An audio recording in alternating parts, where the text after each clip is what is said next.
Right. Beginning of episode 16 of Call of the Got fun new look for everyone.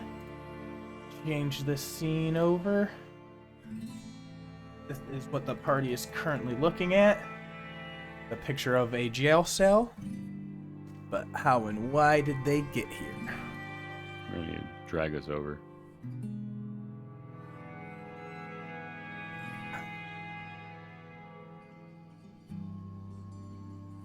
There you are. Thank you. Yep. Down to it.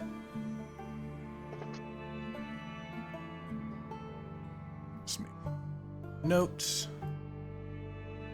But last episode, session 15, was what old lady was the official title. But, well, really, lovies, if you ask me, title should have been The Six Pays. Proper planning prevents piss poor performance. The episode started off with the party going right into the heist with no plan and no preparations. They had the party bamf right in through a culvert in the wall into me grounds, me estate, having Aljin, the sorcerer, draw the attention up to the front gate, confronting his old nemesis, Kieran Locke. With some minor confrontations waking me up from the nap, I ended up getting my attention. I'm Tanarin Hythanos, by the way. Began to ask questions of that Ashari bother. Meanwhile, Morgen, Saeryn, and Ludo began sneaking around the back, putting their noses in where they don't belong, when a little picking of a lock made a little bit of a noise, so a guard came out, and Ludo tried to cast sleep on them. Which, thankfully didn't work, as I think they were already sleeping on the job. And initiative began, but not combat just yet. Kira and a bunch of me other goons tried to grab Aljin as he cast water spell and attempted to escape. Couldn't run far enough before the river smacked him in the face, right at the ground in front of Kieran, and with the use of me magical rod here, I was able to charm the little sorcerer, and then had him trust me as his faithful leader. In an attempt to distract the guards, Ludo and Morgen combo bullied the poor lot, started with Morgen flickering away like a ghost and Ludo gaslighting the poor hobgoblin into doubting even his own existence. But the excitement of combat pulled him out of it, and the battle had officially begun. Saeryn sleuthed furiously inside my personal room, such an invasion of my privacy, and began digging through, finding all sorts of good notes and treasures of records of family histories, notes about artificing in my own journal, mentioning Irvin's name. The name Dill was mentioned, as long as reference to the chapel in the back. Here, looked around in my chest, found a chunk of red ore that gave off some heat, a little bit of a magical wand, and a bag that began to talk back and sass to him when he picked it up. I even snuck under my bed where all the goose and goblins belong, and found a little ivory box with a bunch of money in it and a bunch of me afternoon snacks. Call it that. Which is 3 doses of brown sood. Also, later on, he found in the journal of mine mention of a person named Ronaldo, I believe, is consecuted into a new body of Arvin the Wastewalker, and an organization called the Consortium of Vermilion Dreams had reached out to me. While he was looking around in there, Morgen came into the other room, found out a bunch of notes about my financials, pushing for mining expeditions, commandments for the betrayer god Torok. Seeking exalt places were no light touches. There you find a good time, honey. Also mentioned of a red substance somewhere in the ruins below Ankara with a letter signed C, a stamp showing a red moon. Meanwhile, outside where all the excitement was, Ludo flew up on the rooftop, seeing Aljin being corralled by me and me lot, and came in to defend him, eventually getting surrounded and shot up like a pincushion and dropping to the ground. Morgen sent out her little birdie from absolutely nowhere, bouncing it through a wall, and the bird flew down, was able to heal up the paladin for maximum hit points thanks to the magic of the Grave Cleric.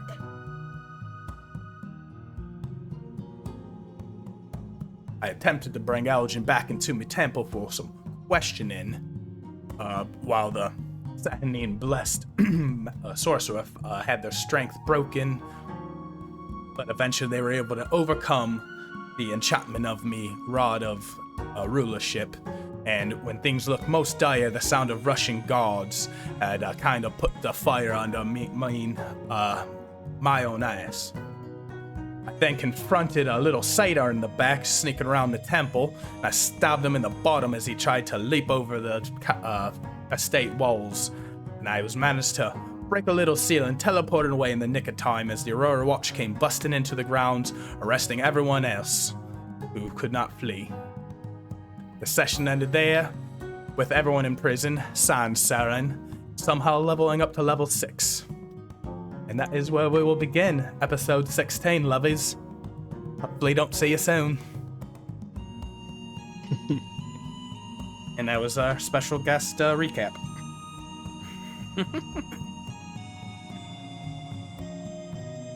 Morgan had also found is like 250 gold pieces in a pouch in that one room. There was a lot of stuff found all over the place, yeah. Yeah. I think that was most of the big stuff. I think Saeryn found basically everything that he was checking for, but I also didn't get a list of all of it, so I'm not entirely sure offhand. Yeah, I think that was most of it. It's just like a lot of general notes and then some big things. I remember it was a wand.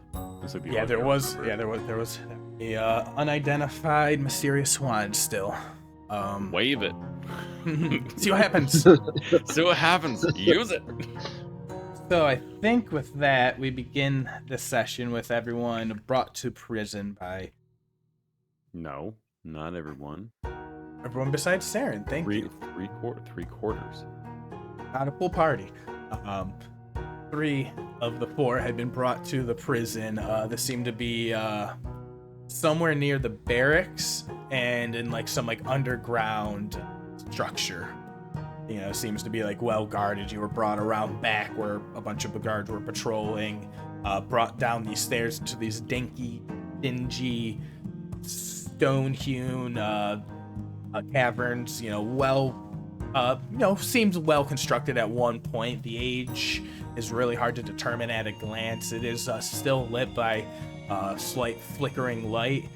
There is cobwebs and spider webs, dust that seems to be gathered. Seems to be a facility that's had way more use at one point in its life, although for what purposes and who were the people using it, hard to determine immediately.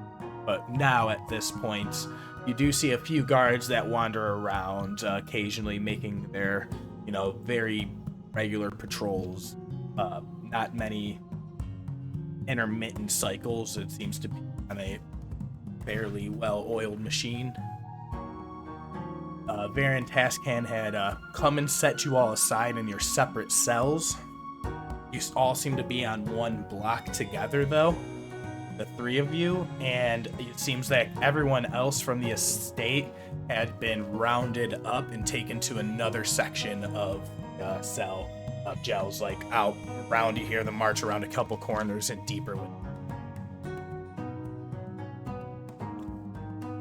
Did actually have some amazing roleplay and moments. I believe it would have been probably Aljin on one end, Morgen in the middle, and then the Ludo probably across on the other side of the hall.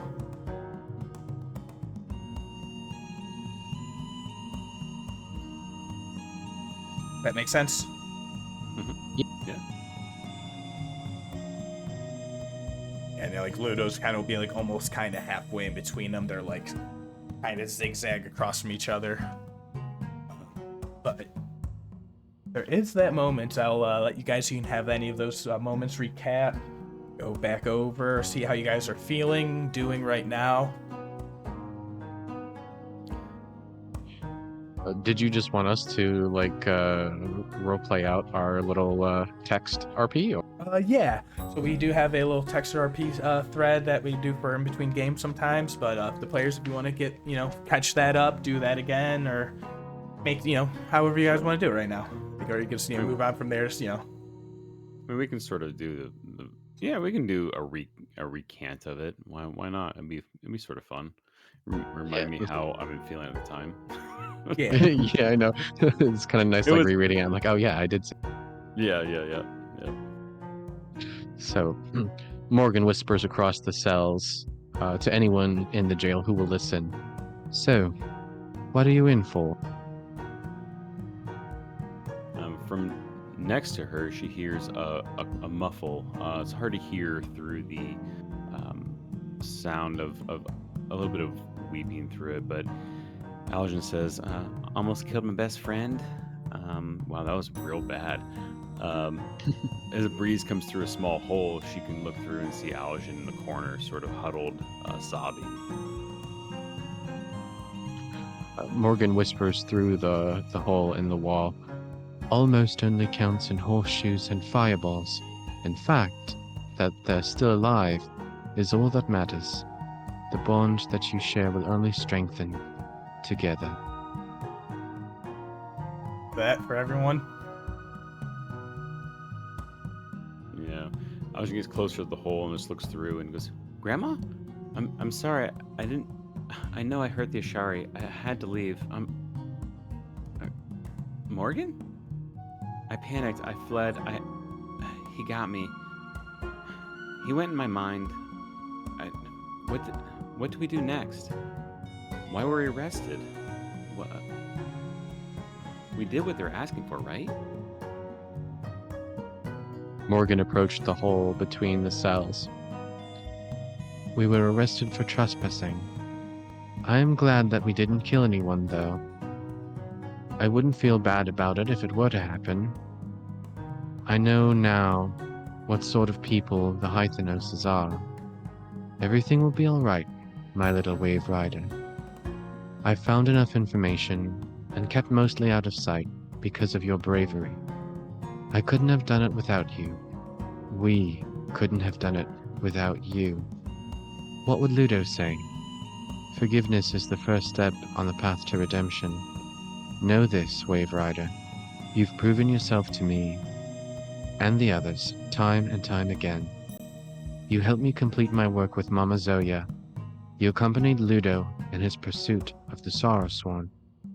And just earlier this day, you helped Saeryn in getting into the place to begin with. Morgan plucks a feather from her dress, then slides it through the hole in the wall.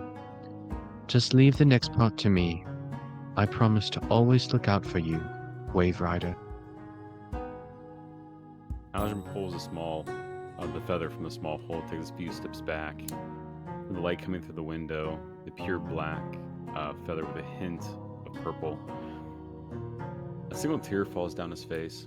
I wasn't sure what to do. A lot of people saw me. I can easily take the fall if you guys need me to. Hearing the name of Wave Rider gives Aljin a new sense of purpose. That name is the name that he wants to be, not the name that was given to Aljin. But from the Ashari, Aljin was from the Ashari, but Finian Wave Rider is a fearless adventurer. The person he made up in his room in Vestra when things were hard or tough. The name echoes each time Morgan uses it and gives Alice the strength to say what he needs to say. We don't all need to take the fall for this. Ludo wasn't even in the building when they found him. And we can explain why you were there. We can tell the guards I was the mastermind. It's the least I can do.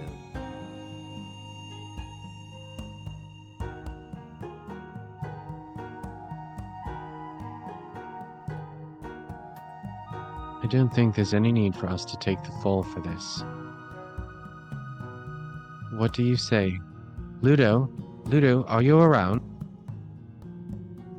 Yeah, you guys can just hear Ludo. He's just muttering prayers in his cell.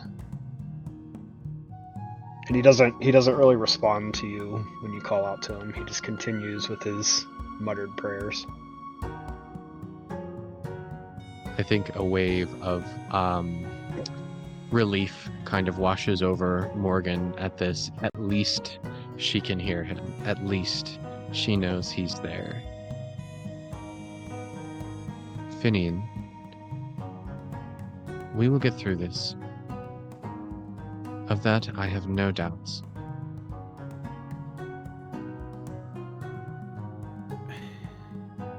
I mean,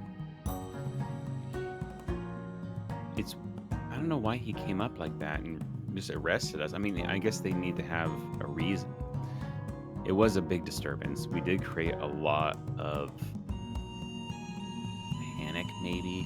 I can understand that, but I don't know. It just seems odd. I don't know what's going on.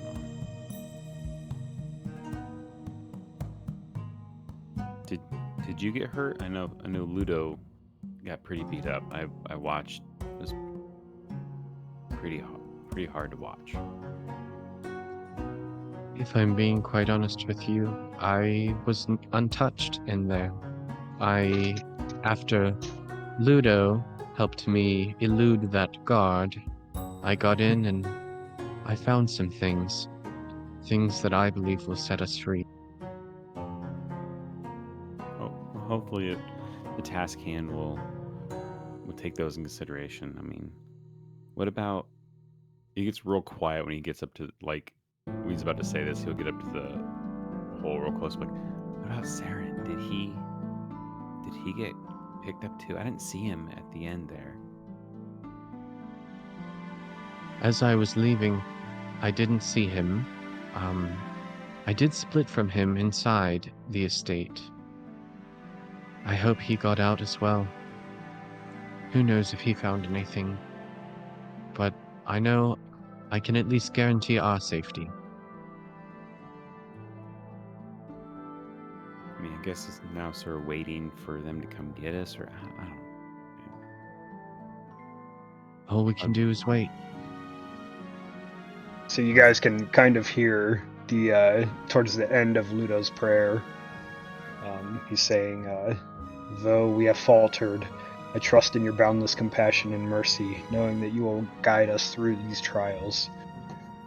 May your light shine upon us, Avandra, as we reconcile our actions and the violations for which we were imprisoned in these cells. In your name, I offer this prayer, seeking forgiveness in your divine guidance. Amen.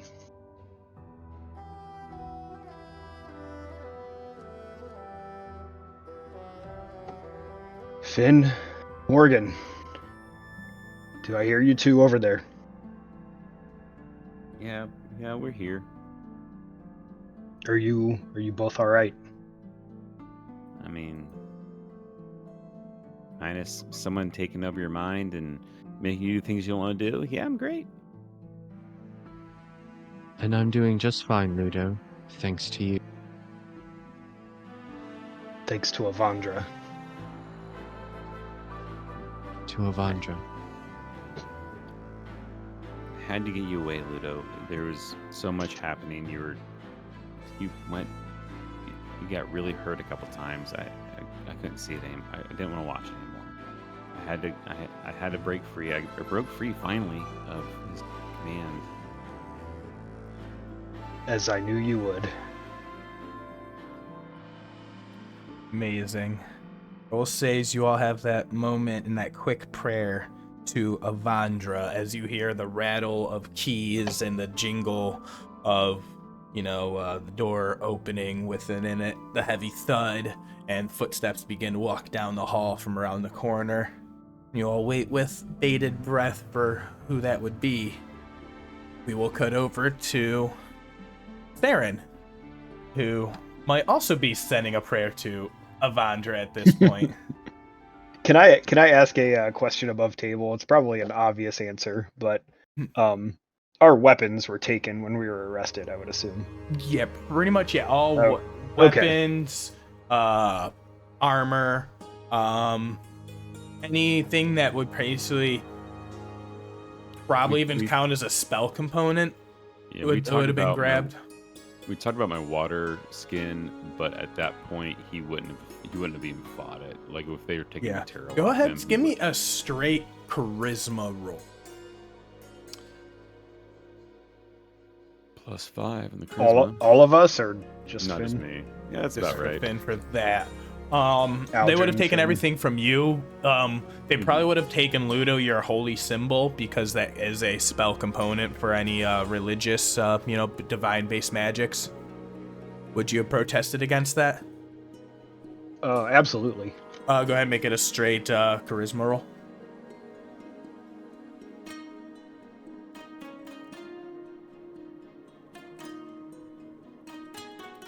They probably would have taken that. Mm-hmm. Just to point out, I rolled a natural 1, a natural 2, and a natural 3 on 3 consecutive rolls. Hey, it's Hey, getting you're on your better. way up. Yeah, Point that out right now. Climbing up. I was saying, if only you were a wild magic sorcerer, then Oh, man, a it fireball would be definitely would have gone off by now. Yeah, it would have been crazy at this point. I will say, they definitely don't do it with ill intent. When they grabbed it, they're like, hey, we're being very respectful. Everything is just down the hall, around the corner, in a very safe house room. Nothing will be bothered. We just can't trust people in jail cells who can cast magic. Understood. Yeah, but so that would have happened when they put you all away. Morgan, same thing with you. Would you have protested them taking any holy symbol stuff? Nope. I imagine you had you had bits and baubles, stuff like the raven feather and shit like that, dangled all throughout. They're not invading an old lady's privacy and body. Yeah. And my holy symbol is on my shield, so they probably would have taken that anyway. Which is, it's a shield. I don't care. But yeah, and I had set my armor aside before, so I was not even in my armor. I would say if there is anything you think that was on you that you would have tried protesting for them to keep, for let you keep, that's anything mundane.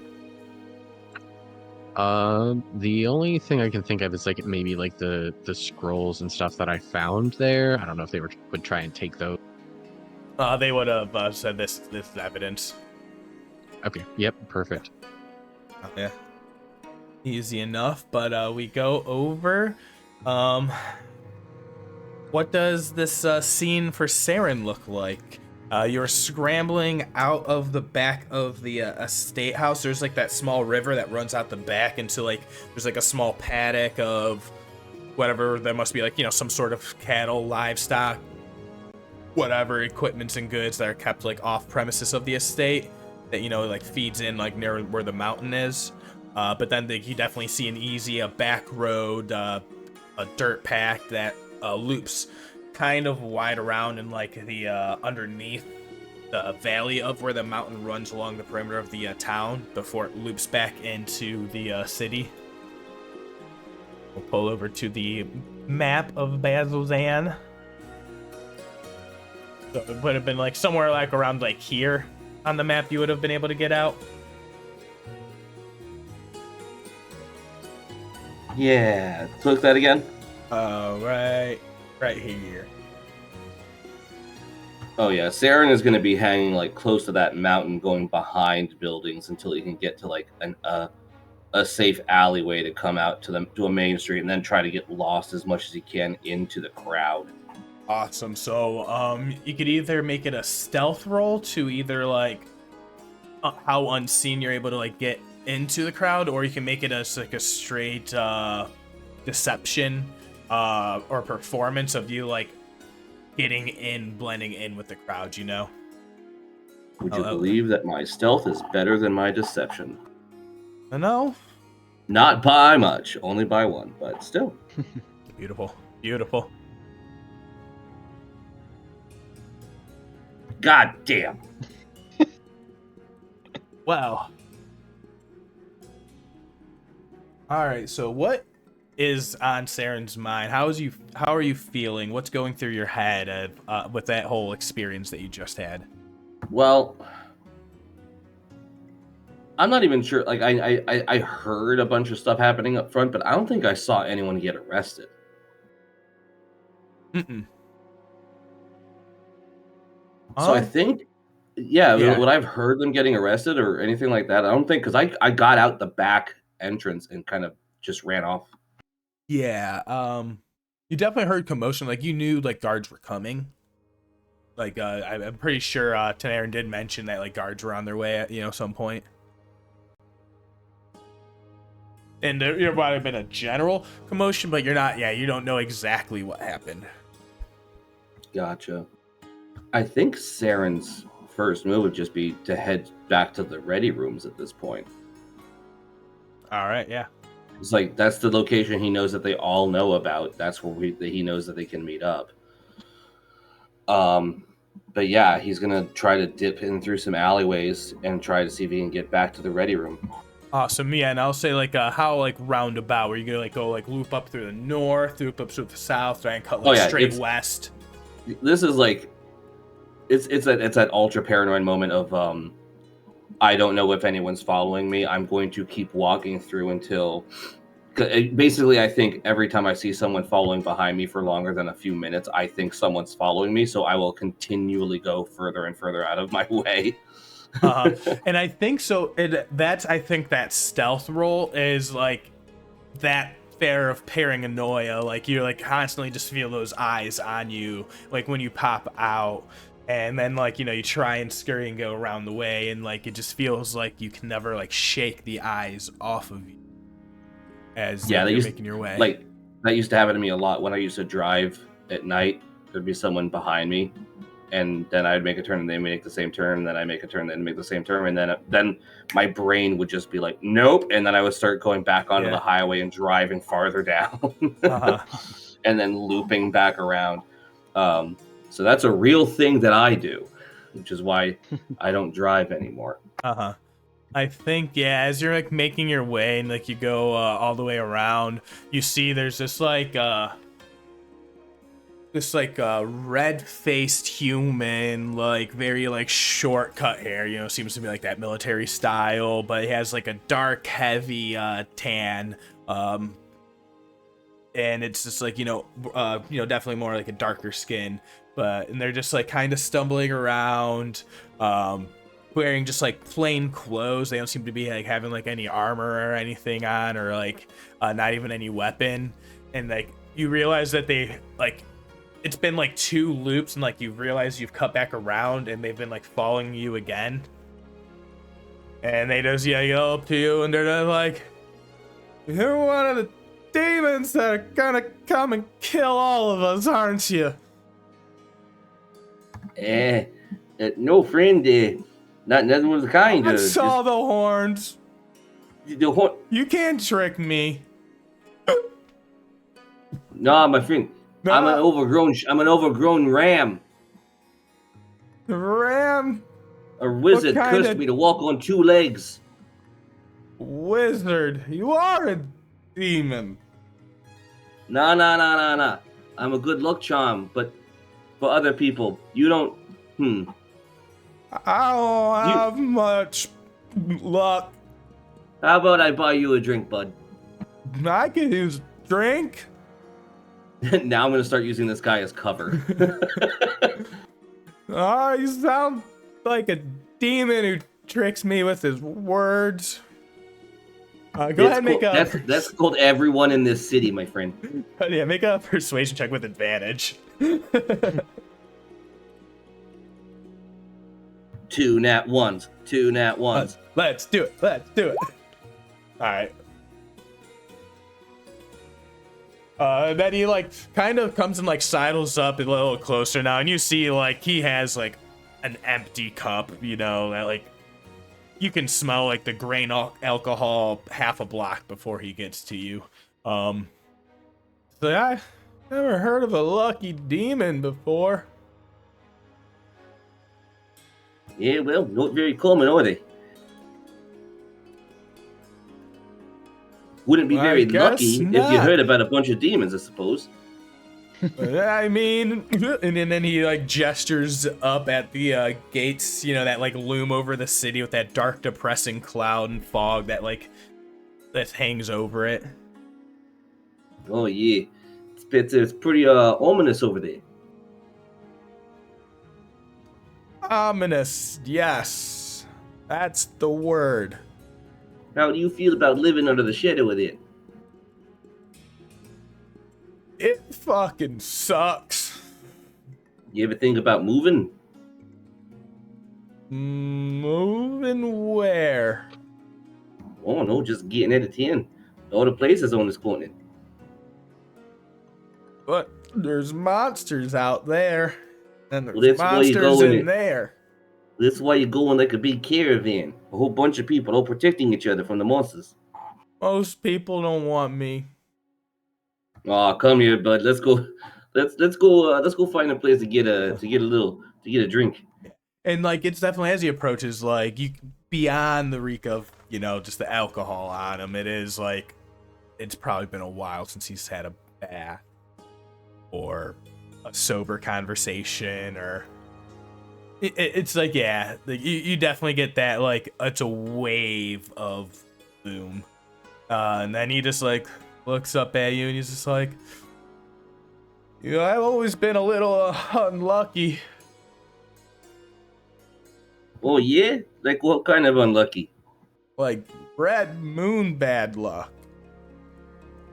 Probably shouldn't have told you that. That makes everyone run away. What, that you were born under a red moon? Mm-hmm. Yeah.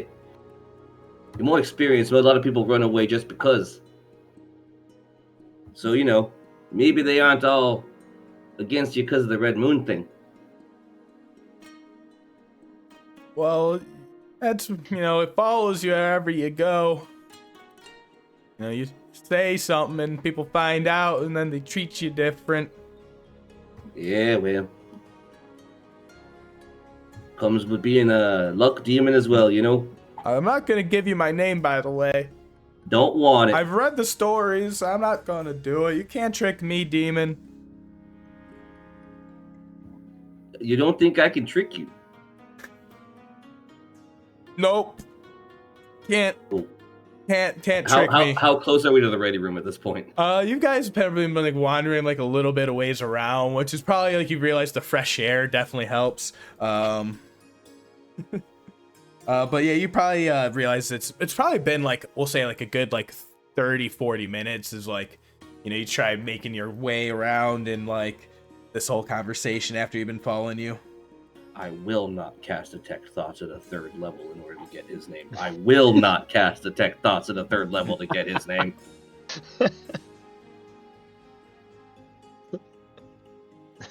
Yeah. Well, okay, in that case, yeah, don't give me a name.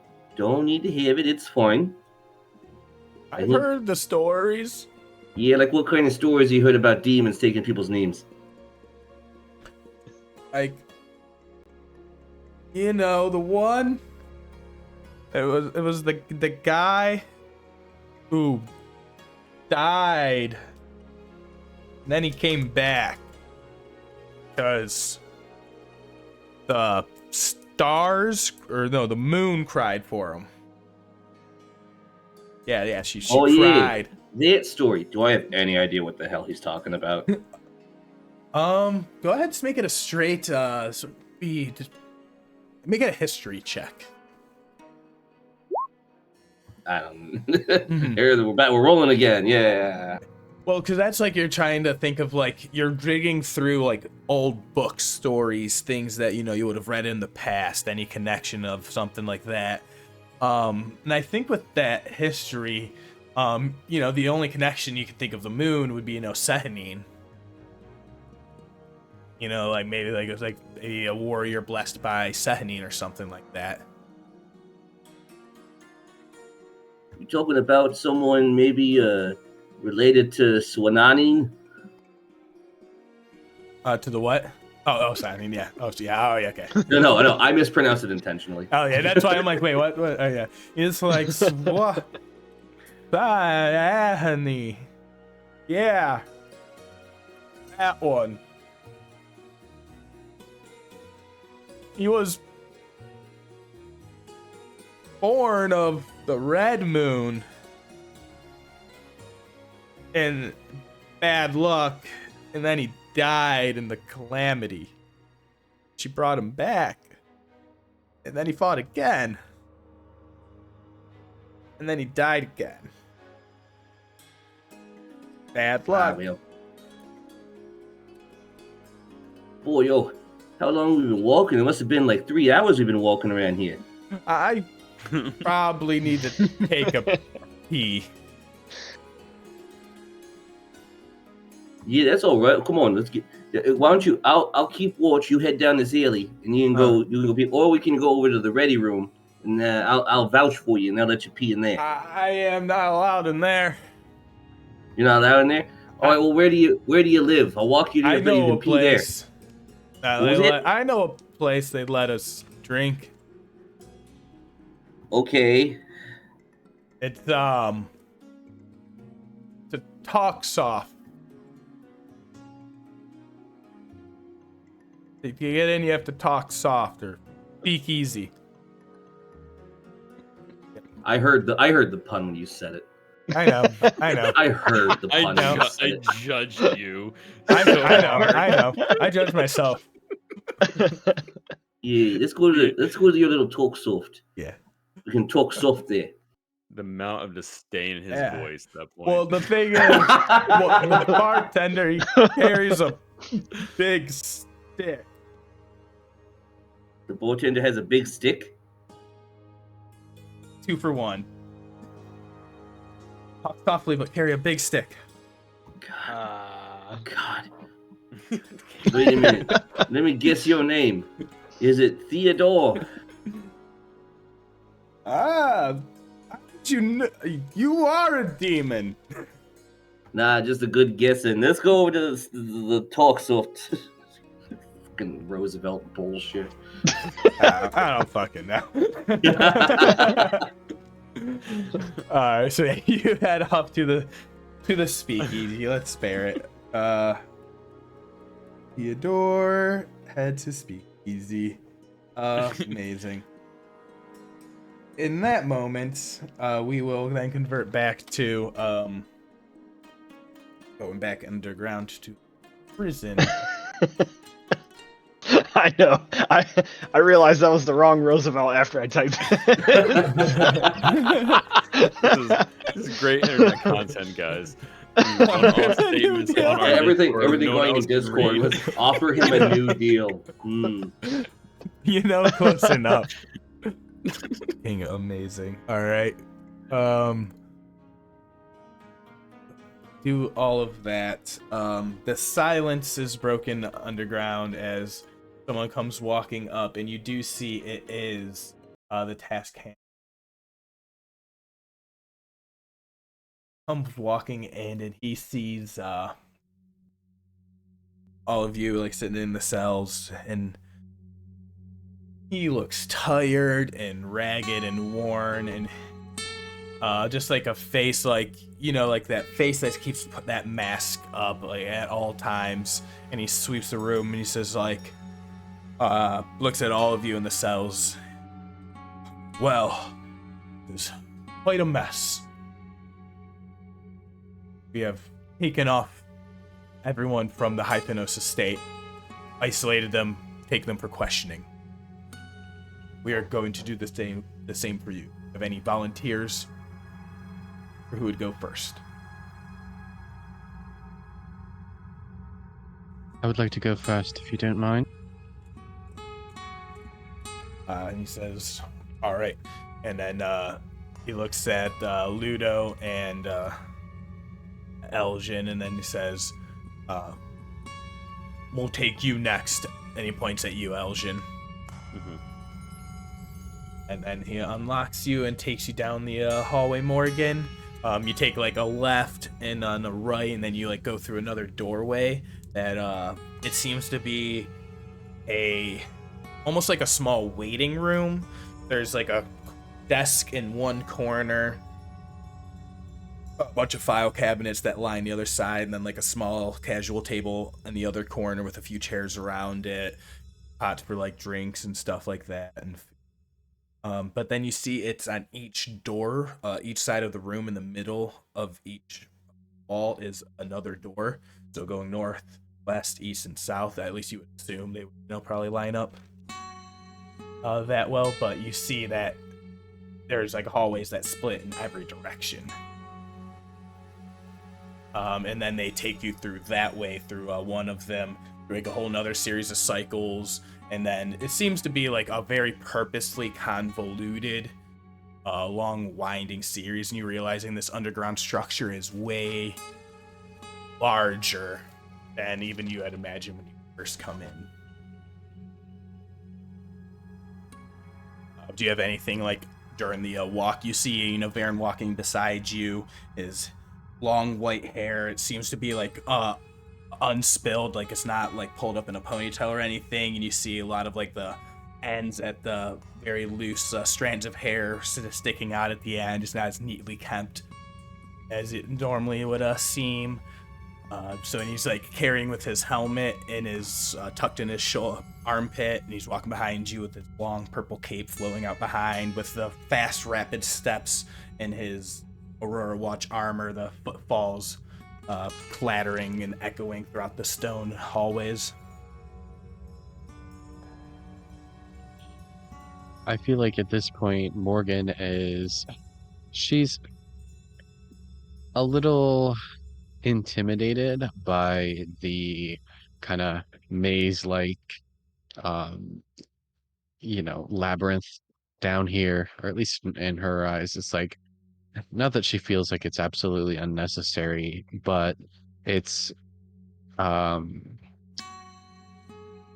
of like, I guess she's like not really annoyed, but she doesn't want to be doing all this walking. Are you kidding me? She's an old lady. Yeah, and you see like he does kind of notice that as like after that extended length and like that like exasperation and the stride, he says, "I apologize. It's when you inherit a labyrinth of jail cells underneath the city that you win back from the betrayer gods. Put it to good use." I can see. Well, as long as they serve a purpose, then I guess it's good. Would you mind slowing down just a little bit? These old bones don't get along like they used to. Well, perhaps an afternoon of running around the estates has worn you out. Perhaps indeed. We are going to get into the formal questioning in a moment. I have had a moment to review the files that we confiscated for possession. Found you. I'm glad that you got to take a look at them.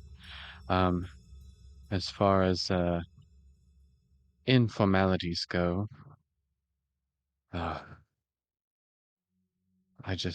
fear for this city. But, well, hopefully things get better from here. We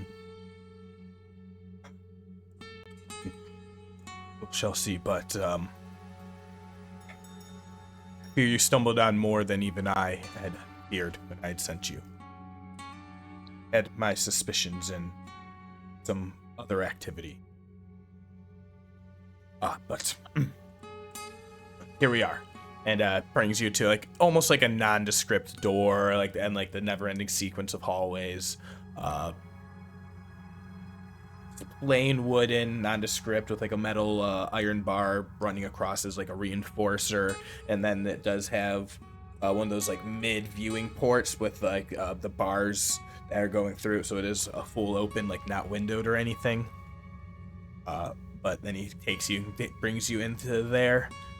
Inside that room, it is very plain, nondescript, but just two large, two chairs behind a large desk on opposite sides.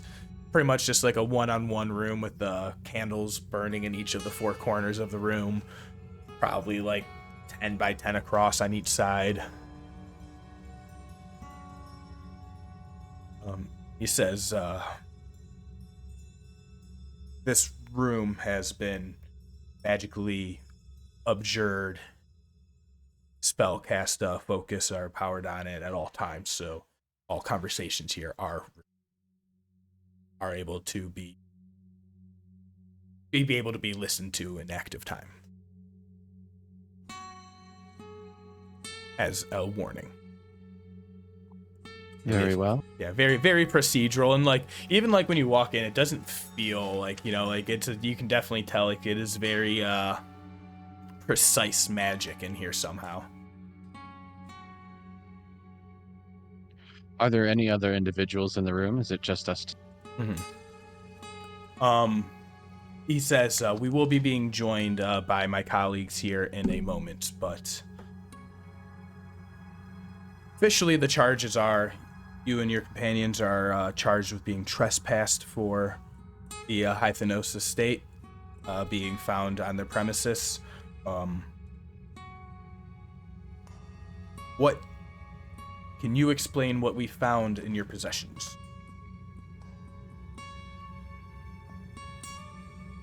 And then he pulls out the like scrolls and like with like the red inks and stuff like that he found on you.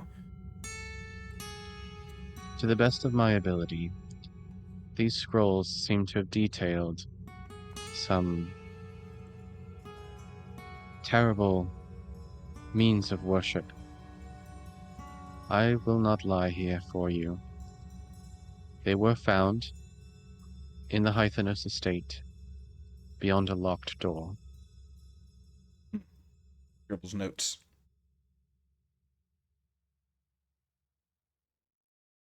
And I fear... go ahead.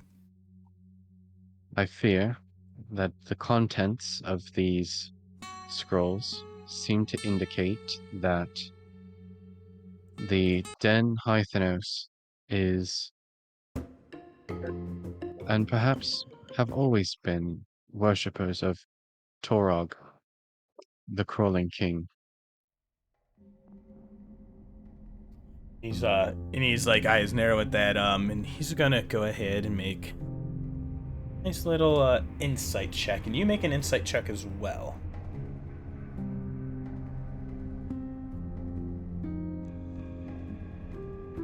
And you see like reading on his face, like, and he says, Torog, surely. He like says it out loud and like makes the act of, he's like, those are very powerful accusations against a very strong, powerful family.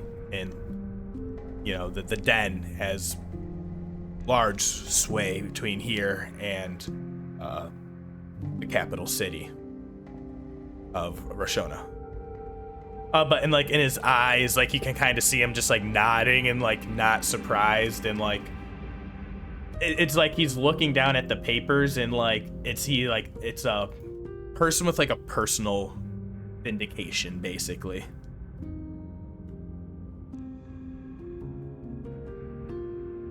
So it's like he's acting in one way but like speaking out loud in another. Understood. Yes, I understand that accusing someone of a high status of worshipping a betrayer god is quite an accusation. But look at the scrolls for yourself. One of them says, in a horribly blood-red ink, "Seek and exalt places where no light touches." And you see that's like pulls it out, and it was like the piece of paper that was like on the bottom, so it was like easy, quick access. And he pulls it out and he says, "Yes, I observe that right here. I also see a bunch of notes of them very actively pushing, having financial benefits, and having to push into making expeditions." I think this goes beyond a mere monetary what do I call this? Motivation. But as you know, I am a cleric of the Matron of Ravens. I've studied the gods back where I come from, and I don't think that a wealthy family like this would gain too much more from just more coin. Do you? It is odd to find the motivations, the destiny of family, and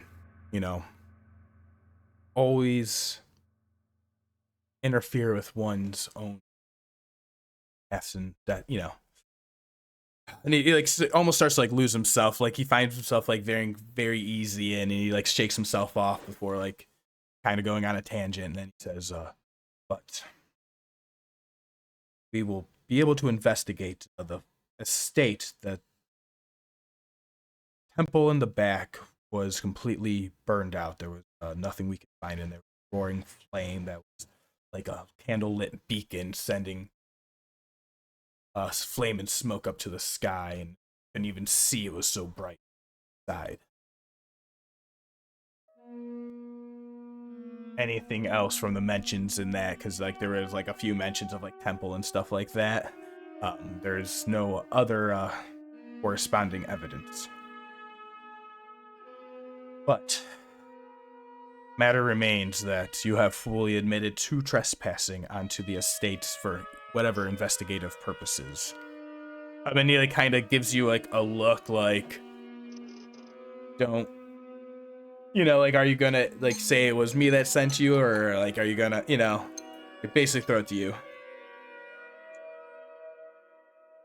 Um,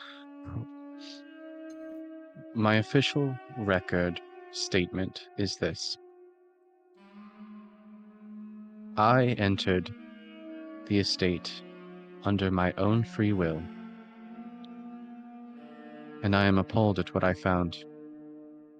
But in this matter of trespassing, I plead guilty. And he says, cooperation has been noted.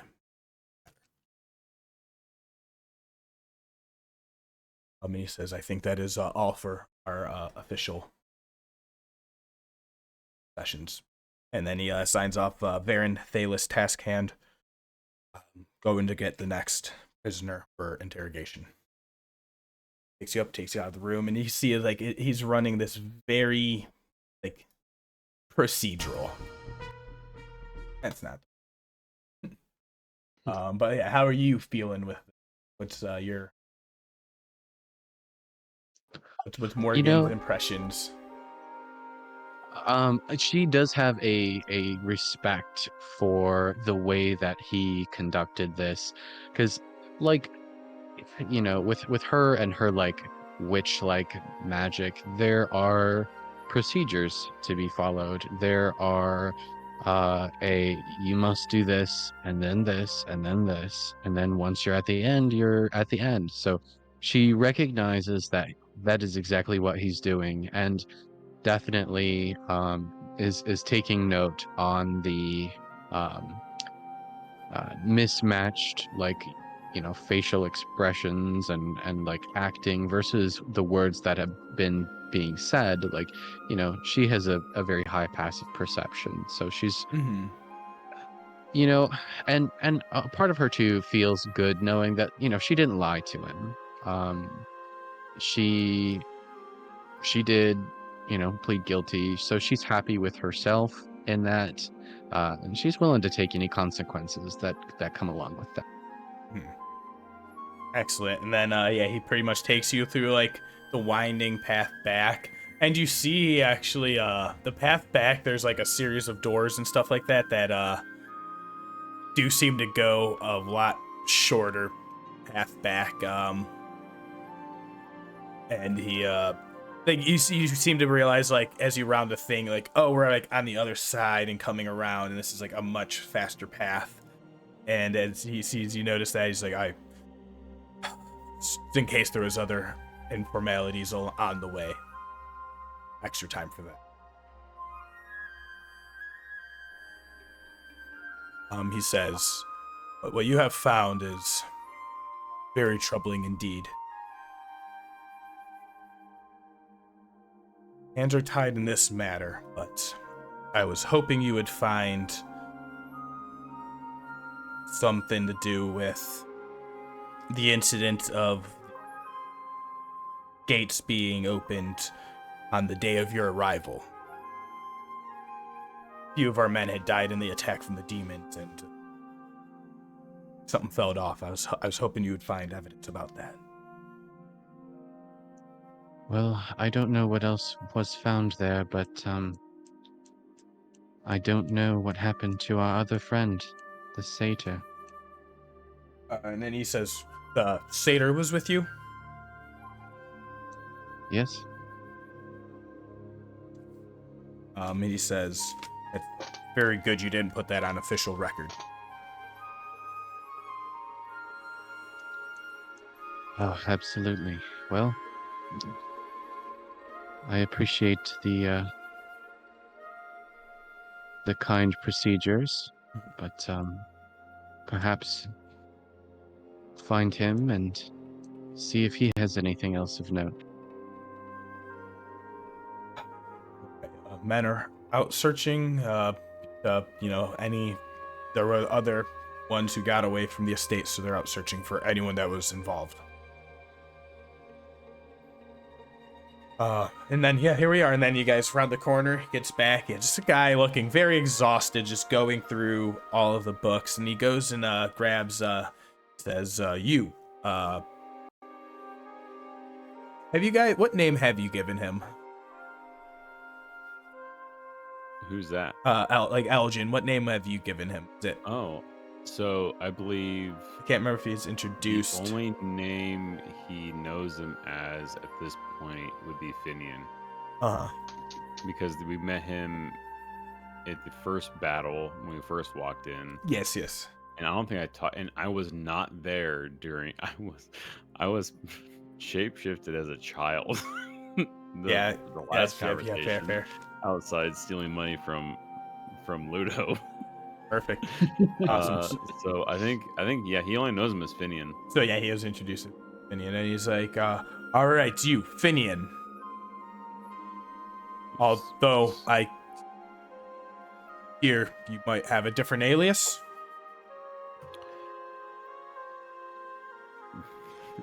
Just stands up, like looking all. I mean, he's disheveled at this point and beat up. He's been beat up pretty good. Just stands up, doesn't give him any words, just stands up and walks to the door. All right, follow me. And he goes and takes you, and it takes you to like Saery's room. Be like almost similar description to how Morgan, but it's he seems to take you on like it doesn't seem that long of a path at all. It seems like he's kind of more straight to the point with you. Because I'm younger. It doesn't feel as far. Continue. Amazing. Me being a jerk. Young jerk. Yep. And he's taking you and he's bringing you on the way, and he says, the gardener, Kieran, had a lot to say about you and your name. Oh, yeah? What was, surprised you take anything from, someone not being from the area. I don't know how much you can trust them. Well, something about water Ashari and name being Aljin. Does that really make any difference in this investigation of what happened? I mean, does anything from the Ashari really matter here?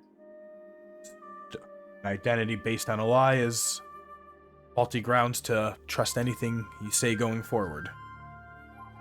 Are we still walking through? Yeah, you're still going through the hallway. Ah, man, he wants to be so shitty. And he sees you like kind of stewing. He's like, I know something about family and duty. Amount of times I found my little brother Atsik chasing after my shadow, or what he thought. Finds himself always in trouble, it seems. You reminded me of him. Oh.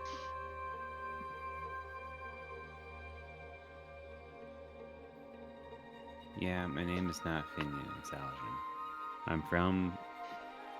Yeah, what? Yeah, that's true. What he said. All right. And on that week, I think we have a foundation of trust to begin on.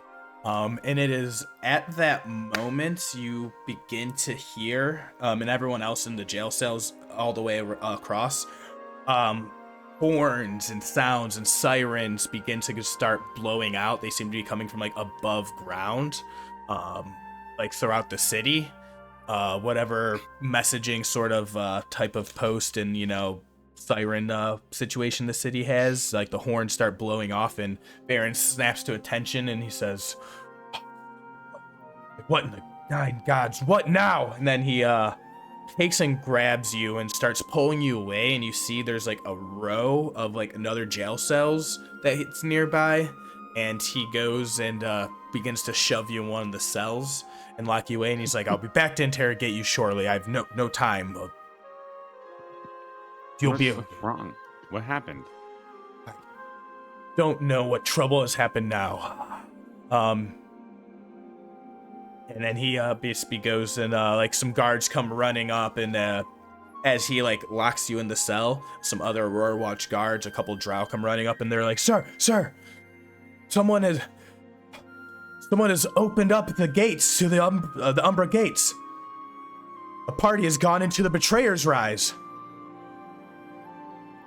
And we're gonna cut away there. I think, is it more dramatic to go to break there? We've barely been at it, but all right, we're gonna cut over to Saeryn. Yeah, we're gonna cut over to Saeryn. Yeah, I'm sorry, that's funny. I'm like, that would be a Dragon Ball Z moment. Saeryn. It wasn't 3.5 episodes. Nice. Saeryn is in a bar just screaming.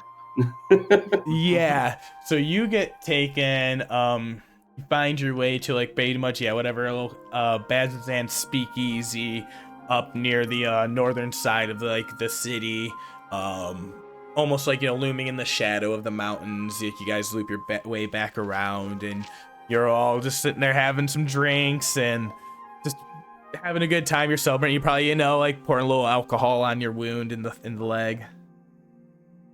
Oh, yeah, I definitely got hit in the butt, but I'm doing my best to cover up that. But I also definitely, as soon as we sit down, Sarah's like, "Hey, bartender, can you get like a drink for myself and maybe a drink and a little bit of water for my friend over here?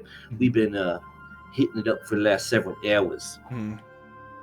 Just gonna make that alibi stick. Yeah. It's like, "Hey, Trevin, you're not allowed in here. Come on." And he points to the human, like this barkeep behind the bar, just like round, portly human of just like big bushy beard and just like leather apron on. And he points to the human beside you. He's just like, "Trevin, come on. How many times do I have to tell you to get out of here?" I am so happy to get a name. Saeryn is grinning and looks directly into Travin's face. And he's just like, "You gave my name to the demon." And Neo. And then the guy looks at you, that's like, "Never seen a satyr before, come on." Yeah, come on, Trevin. I'm not a demon. I'm a fairy. Yeah.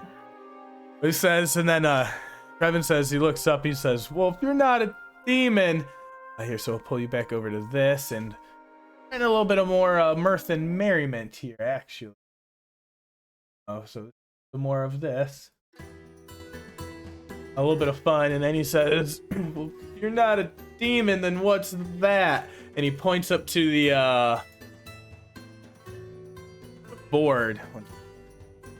Oh, I have to click on a better thing. Show to players. You guys see that? There's like a sketch on the wall hanging like over on the bar. And it appears to have some like horned person.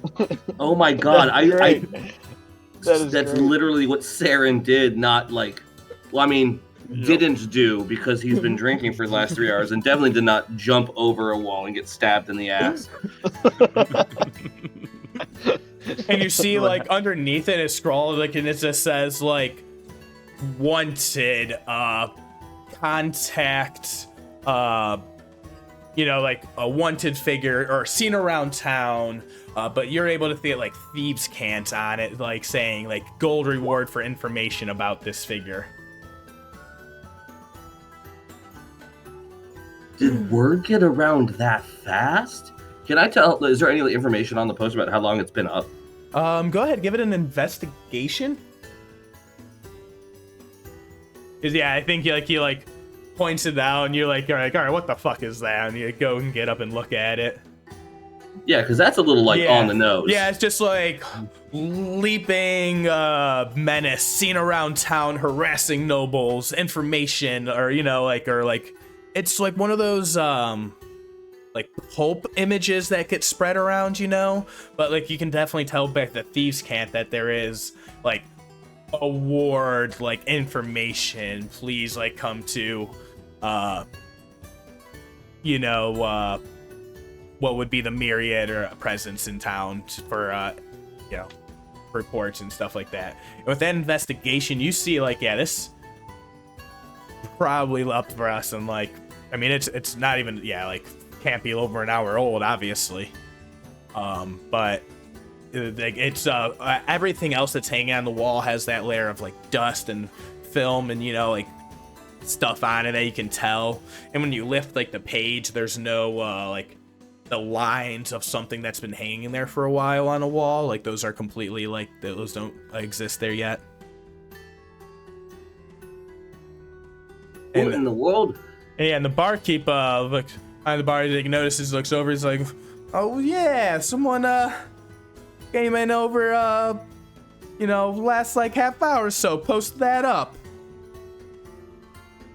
It's crazy. We've been out like just walking around going from bar to bars for like hours now. Hey, I haven't seen anyone else like me. Normally, if there's another Seda in the city, you know, I would see them, but I haven't seen anyone looks like me, so maybe that is a demon. That kind of looks like you, fella. I'm not that slim. And yeah, it goes and like that's like canonically, I have a beard gut. Like amazing. Yeah, I would say definitely an accurate version. I'm just gonna pull it up again. I love it. I saw that and I was just like, well, hot damn. Great. Yeah. Now I'm going to have to deal with a bunch of people thinking that that's me. I don't need that. Looks like a demon to me. The guy, you know, Trevin next to you says. Mind you, it's like 2 o'clock in the afternoon at this point. Like, your heist was not that long ago. And it's at that point you begin to hear, and it's actually like really loud because it's like right outside your friggin' door, like almost like you guys are up there, like you kind of find yourself like you realize you're to the north side, and you're like on the west side of the city now. There's like the smokestack of like the crematorium right next to you. Like you see like the clouds going through, and someone, you know, like you heard people complaining about, you know, having to drink under the stink of smokes of corpses. I mean, it smells like fresh bread. I've lived near a crematorium before. That's disturbing. You know what? I never knew that fact. That's true. That's terrifying. Yeah. Wow. Sorry, that's a bummer, guys. Well, Fresh they're bread, actually, yeah, they're always complaining about how hungry they are because it smells like bread over here. New canon. No. Where does Now I know why they believe in demons. The bakery actually smell like a crematorium. Yeah. Ooh, See, that's worse. the twist around. Well, now you realize why the name of the pub or the speakeasy that you came to, and it had like hastily etched behind the bar, and it said a baker's dozen. And now you realize you connect that fact, and you're like, oh. Gross. As Jack jots down the name that you came up with. Yep. Like literally pen to paper. Yep. I heard the scratching. Mom's just like, well, that's the most clever thing I'm going to think of all night. Better scratching on the paper than scratching inside the crematorium. Ah! Yeah, and you hear all those jokes as you're sitting there drinking around, and then the sirens go off, the horns and everything like that, and you hear like all sorts of commotion like outside, and everyone like puts their drink down, like anyone like goes and starts to grab weapons and shit like that, like a call to arms, like it seems to be a well-wrote thing, but still surprising. What in the hells is going on? And they're like, the sirens, there's an attack, demons, something. Are people going to think I'm a demon if I go out there? You might not want to go out there, laddie. Just some like other random person yells at you that you've been sharing shots with. Yeah, the bartender's just right like here. The bartender's just like in here. I mean, it looks like you can't even do anything. What are you doing running out there? Sit down. I see you hobbling around with that bum leg. Here, come here. Let me take a look at it. No, please. It's a sensitive condition here. No. Trust me. When people get some injuries that they don't want, people at the barracks and the infirmary knowing about, you come to me. What, you some kind of sawbones? I can help you on out. And you see he like pulls out like basically like a medicine kit from behind the bar. What in the... Well, alright, I guess. Alright, just give you a patch up. Hey, come on. I'm gonna Thieves' Cant to see if... I'm gonna do the bare amount of Thieves' Cant I know to see if this guy might be a myriad. Mm-hmm.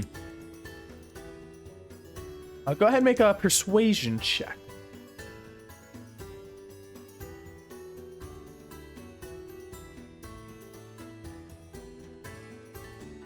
$13. Good enough. And you definitely see he like recognizes and like nods and gives a thing back. And he kind of looks up over at the like, and it's almost like everyone else. You saw Trevin run out the door and run in the opposite direction. Almost like the other like few men, able bodies in the room had definitely gone outside. So it's just like the two of you right now. Cool.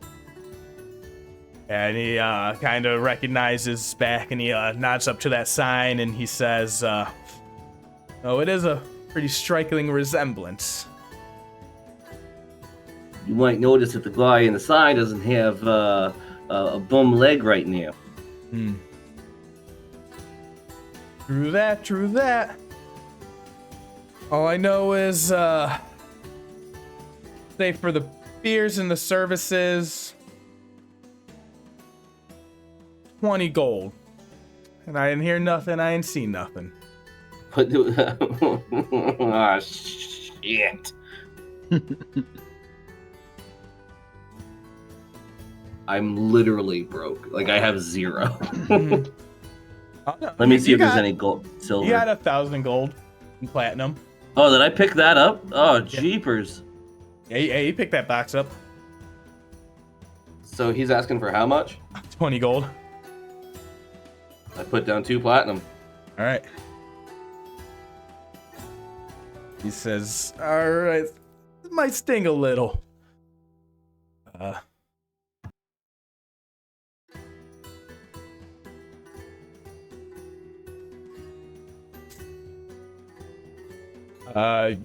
You get 10 hit points back. As you see, he begins working you up, and he says, it was a real right old prick that came in and put that up here. Prick? What kind of prick? What do you look like?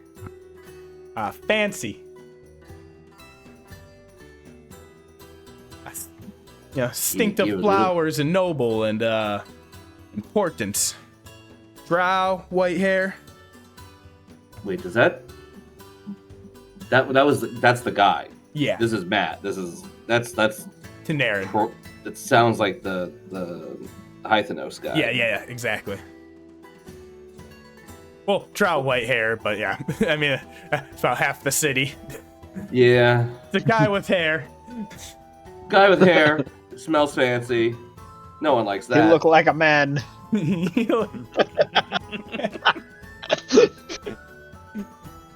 Oh, god damn it. Yeah, well. Kind of interesting. Honestly, tempted to take that. It's a pretty neat picture, though. I like it. Tempted to take it down and roll it up and take it along with me. Show it off to my friends. I mean, it's crazy how much it looks like you. I mean, you gotta show them, right? Yeah, I should definitely take that down and show it to my friends. Said, I didn't see nothing. Yeah, I'm gonna take the poster that's Yeah. clearly a wanted ad of me. Yeah. And then you realize, and you're like, hey, that's... Alright, some gold goods well spent. Adding that to my other possessions. Yep. Yep. Wanted. Leaping satyr. Well, it says leaping demon, but... I'll take it. Yep.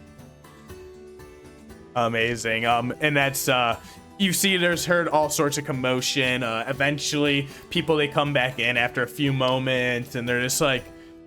And Trevor's just like... Or no, he's long gone. Yeah, people are just like, wow, I can't believe it. Some crazy bastards just went rushing in. They grabbed a couple guards, disarmed them, and rushed right into the gates. Whoa. Someone disarmed the guards and ran up into the Slayer's Rest? Yeah, Betrayer's Rise? Where am I? Yep. That one. Yeah, Betrayer. So someone... Wait, they disarmed the guards? I mean, a big old ogre came up right onto them, and pulled their weapons off and threw them to the ground. What are you gonna do? The ogre wearing armor. And they were... Oh.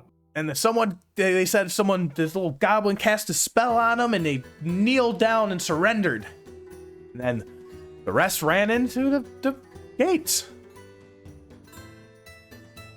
A couple demons got out, so the soldiers had to fight those. Without weapons? They picked them up. Oh. Oh, well, okay. Are they still fighting the demons? Like, what's going on? I kind of got out of there. Okay, so I you're saw going more to see the reinforcements ending? coming. I saw more reinforcements coming. Yep. Sorry. I can't stop laughing. Without weapons? I think Mighty Python, they turned into a new. This like entire session and all the gifs in the Discord are like I just can't. Amazing. Yeah, you can So see like this guy's like he's like, I can't believe what just happened. Well, I mean, don't demons come out of Betrayer's Rise every so often? Heck, wasn't there like a demon attack just the other day? Yeah, that's why the smokestacks it smells like bread around here. They're still getting rid of some of the bodies. Right. Looks like we got a few more. Goody. Oh, no one's Man. hungry. This bar's what a good pub I found here. So these people that just ran in to the Betrayer's Rise, eh? Yeah, I saw them. And it was like this little goblin comes like squeaking out. He says, hide in the shadows watching the whole thing. But yeah, what'd you see? There's the party of 5. There's an orc, a goblin, a human, and a drow. A big old ogre, and they were wanting to go in, and then the guards told them they couldn't go in, and they got mad, and they were sitting around. And then eventually, they just decided to go in. And I think Saeryn's just gonna... Alright. Well, I gotta go make sure my friends are okay. Make sure they weren't caught up in the demon attack. Thanks for the beer and ale and the news. Everyone here have a good rest of your night or evening, afternoon. What time is it? It's 2:30. I got a dentist appointment, and I leave. I didn't like making that joke. Yep. I want to be very clear. Thus, I love it. and thus Saeryn leaves a baker's dozen. Yeah, I think I'm gonna. I think I'm gonna head up towards the gate because there's a good chance the task hand could be there at this point. Yeah, I'll say as you get out, and you go ahead and make your way up to where that gate is, you do see now like a reinforcement of guards, and it seemed like it was more of those like oozes and blobs and things like that came through. But from like that battle the other day, and like it seems like they swarm in mass, quickly dispatched. But as you do, you see the contingent of there's the task hand rolling up easily, comes riding up on his moorbounder and dismounts. And are you attempting to be stealthy? I don't really have any reason to be stealthy. I'm just a bystander watching things happen. No, figure exactly, yeah. That's what I want to see if there's any intention of stealth in your movements, or you're just coming gawking like everyone else. And Oh yeah, just another rubbernecker. Yep. And you see he comes over, he says, everyone back. We don't know if there's any demons still on the loose. Yeah, and he goes and yells out, and he says, what happened here? And one of the other Gorowash guard comes up, and they say, the party, sir. The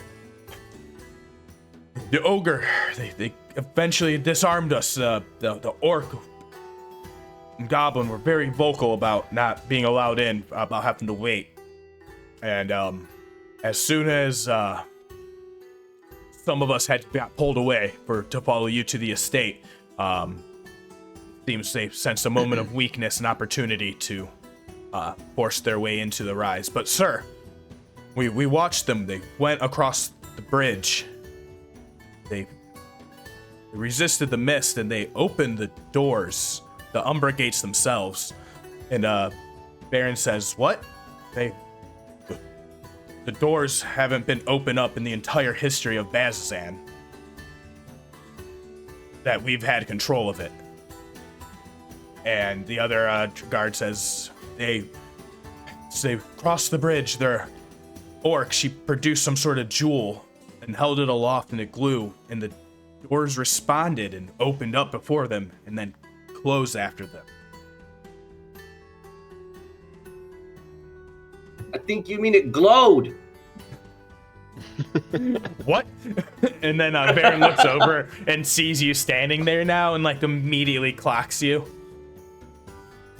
Saeryn just nods and just kind of like, see, these guards, they just don't know how to speak in common properly. I say to people around me. Yeah, you see a couple people, like just commoners, just like laugh around at it, and just like, now that they're seeing there's like no immediate danger, but then like whispers start going through. It's like, they went through the gates open. What?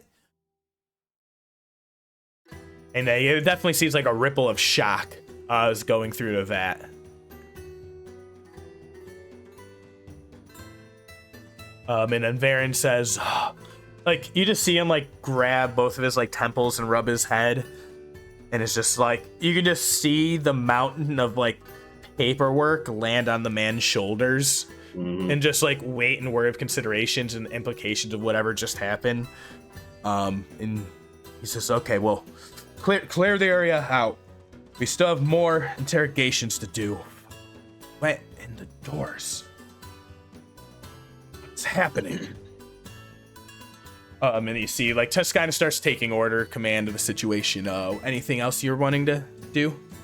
I think I'm just gonna linger around here and, like, kind of, not like in the middle of the street or anything, but I'll linger near one of these buildings and just kind of wait for him to finish up and start heading back, so that maybe he'll see me and invite me along. We'll see how long that takes. Awesome, perfect. And that moment while you're waiting around for that, and you're observing, and you see, like, go ahead, give it a perception or insight.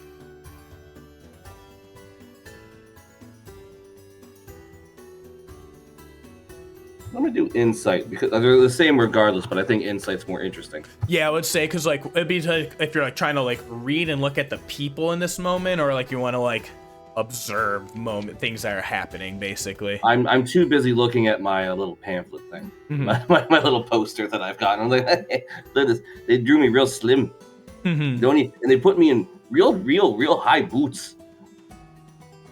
So yeah, I don't think I'm garnering anything. That's a 3. Amazing. But well, I say, like, what are your reflections, basically, like, with everything that's happening, besides, you know, just the poster? We went through all that trouble, and my friends are in jail in order to prevent the other party from going into Betrayer's Rise. And then apparently it was easy as overpowering some guards and then walking in. Well, what you did hear is, like, they did a thing that no one has ever done, as far as anyone's aware. Just open those gates. Yeah. Yeah, but that's also the thing.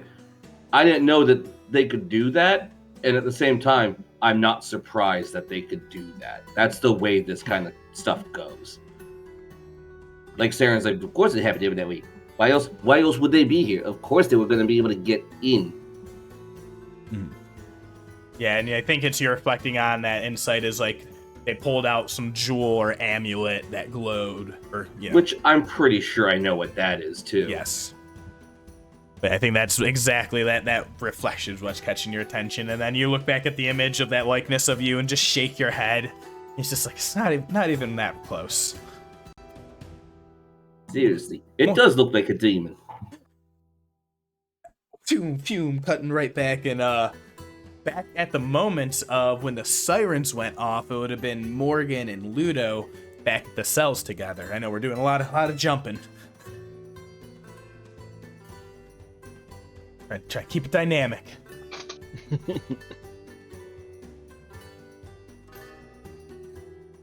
So you guys are sitting in the jail cell, and you hear those alarms going off. What do you think it means, Ludo? Well, I'm not entirely sure, but I would guess it's something serious. Maybe an invasion of some monsters, or I can't really say for sure. Question for the DM. When we came in to the city and helped to fend off the gibbering mouthers, was there a similar siren at that point? Yes. Well, Yeah, it was maybe just another gibbering mouther. Perhaps something more sinister, but Perhaps. I just hope that Saeryn's okay. I hope he's not caught out there all alone. I'm sure Saeryn will be okay, but the rest of the city may need us. I wonder if we can convince this task hand to let us assist with whatever is causing this siren. We were evade once before, and I would definitely be evade again if given the opportunity, so perhaps we can innocent band lives. If we can save innocent lives, count me in. I would love nothing more than to heal the sick here and the wounded, and also take any of the creatures that, inflicts these wounds.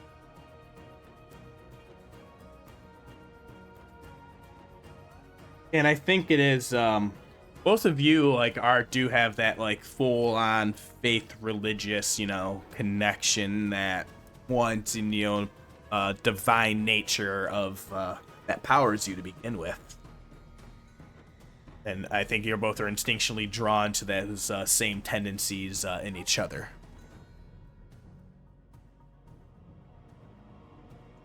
Are there any like guards in this area now, or is it pretty much just us? Yeah, you hear a bunch of activity moving down within, but yeah, you haven't seen anyone like come by lately. It seems like with the alarms going off, after like about like 10-15 minutes, they would begin to die down. But no one had come in that time yet. Yeah, cause pretty much as long as you guys are seeing is like these plain cells that you guys are in that just have like little bench for the bed with like a thin piece of cloth and straw covering, a bucket in the corner basically, cells to look out from. Morgen, are we the only prisoners in this cell block? Would I have noticed anyone else in our little section? You would have been, yeah, like it was just the three of you alone, and Aljin had been pulled off for the interrogation when Saeryn should be. You have seen that he hasn't been brought back. Then I would kind of relay that back to Ludo. Yes, I believe that we were the only ones here in this section of this block. And how far away was the interrogation room? I'm not exactly sure. These hallways are quite long and very labyrinth-like. My walk there was a lot longer than my walk back. I assume that he was trying to get a little more time with me off the record. That would make sense. Do you think it's possible that we could get his attention from here? Or if maybe he heard the sirens from the interrogation room? From what I know of the task hand, he performs his job admirably and dutifully.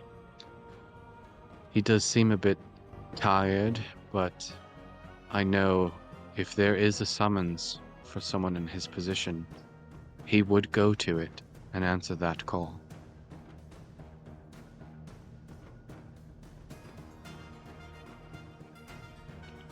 But I wonder how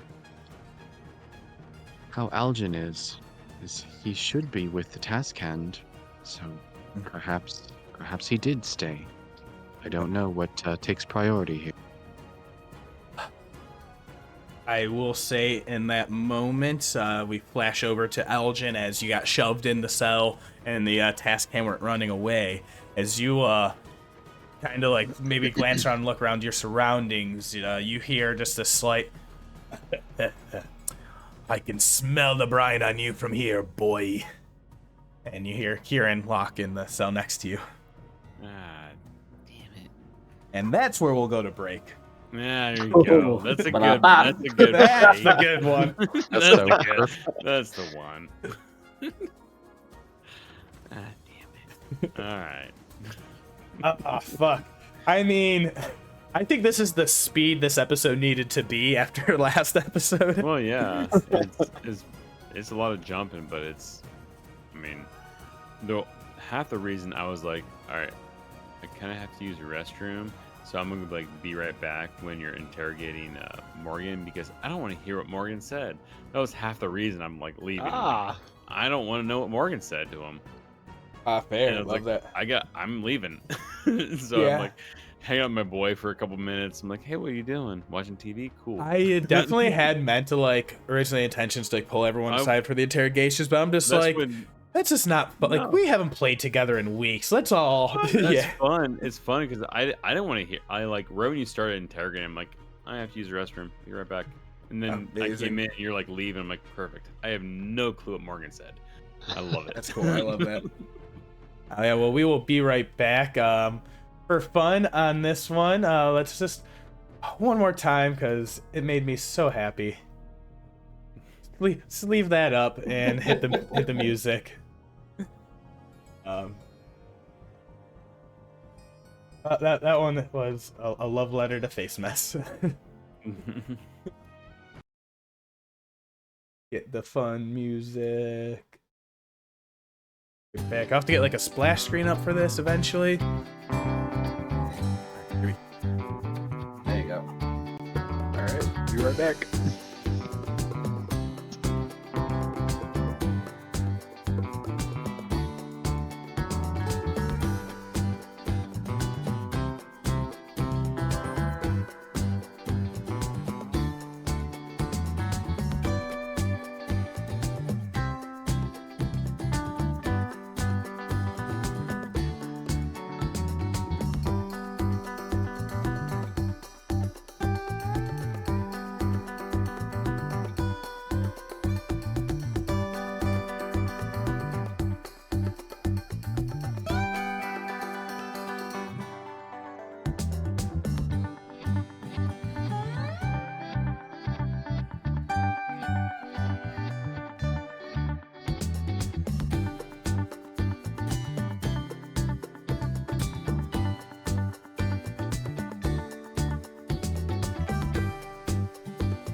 Oh no, no music. I know it. That's what I said too. He didn't loop it. We could just hum it. Doot Mm, doot doot doot doot doot doot mm, doot doot doot doot doot mm. doot. Just do that for the next 3 minutes so Jack gets back on. He's like, oh no. poor 3 people watching this video. Honestly, it's just gonna be me watching it 3 times. I do watch a few of them. I don't. The only reason there's no more views is because my 9-year-old really wants to watch it, and I told him he's not allowed to yet. Oh, He's like, "What do you got?" But I want to listen. I'm like, "Yeah, I know, bud." Because him and I play D&D together. I'm like, "I know, but you can't. This one's a little more adult. Maybe in like 3 or 4 more years, you can listen to the whole series." He's like, "But I'll listen to it now." I'm like, "No, no. We say too many bad words." And that's fine. It's fine. It's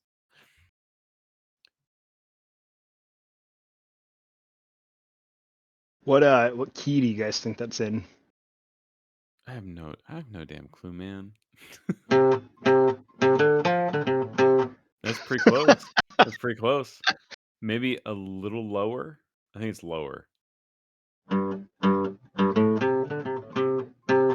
Yep. That's pretty close. I think that was it right there. Doot, doot, doot, doot. Use the 5th string on your bass. Well, this is an acoustic guitar. I'm playing it like I'm playing my bass.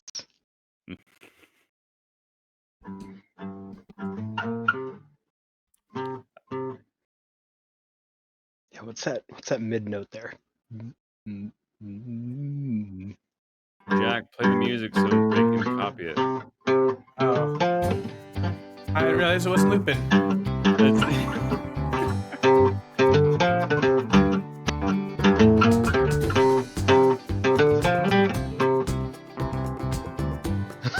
it's a double. It's a double. It doesn't go up.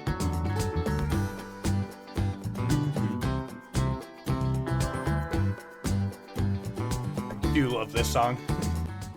Hey, who's that? Yeah, it sounds like it's out of a G. playing the guitar.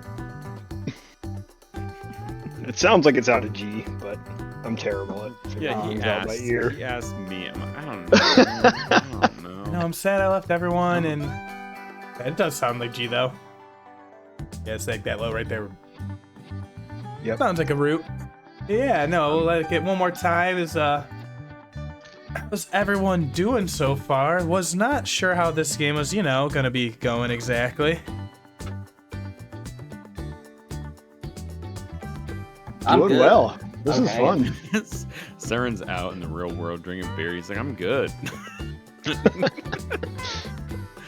I'm out dealing with Traven and all these fun little characters fixing up my leg, and you all are in prison, and so there's just different vibes going on. There's 2 different feelings in this game.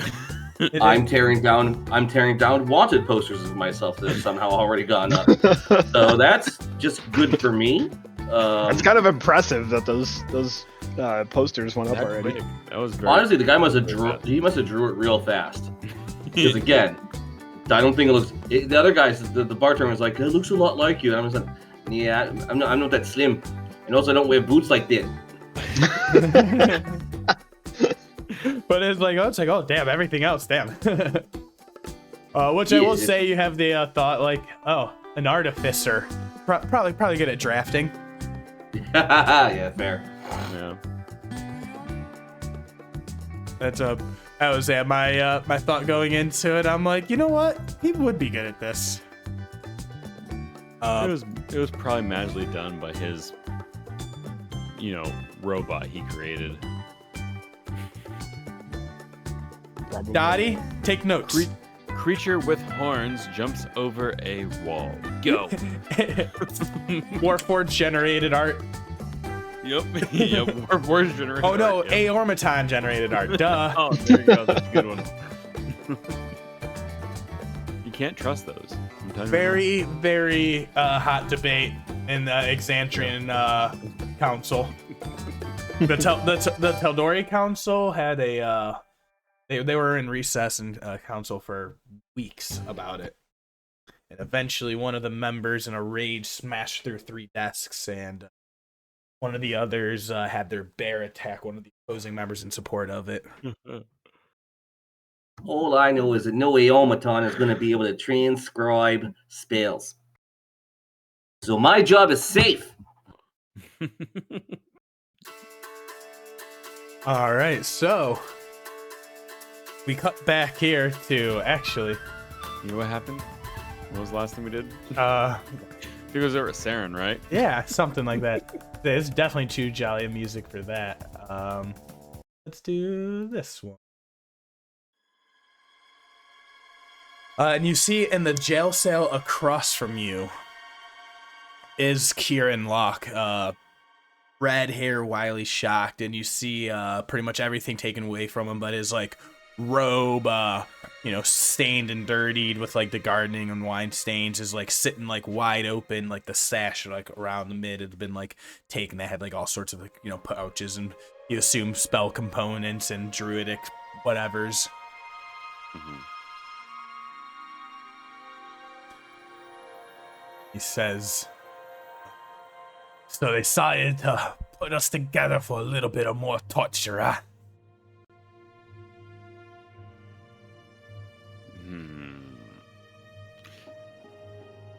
All right. Well, hearing the voice, he's so irritated. This dude sucks. I know. This dude sucks so much. I need to check one thing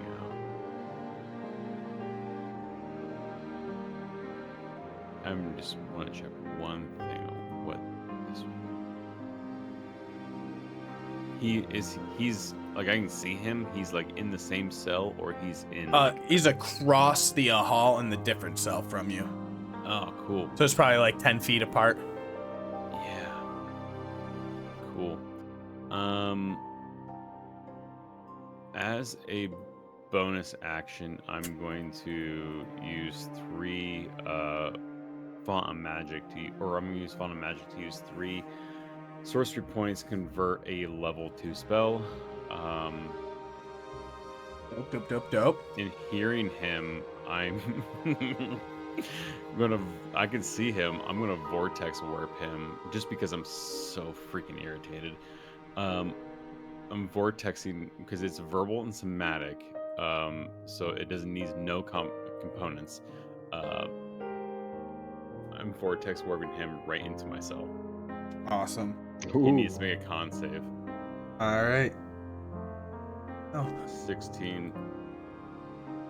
All right, let's find it. Ooh, where's that boy at?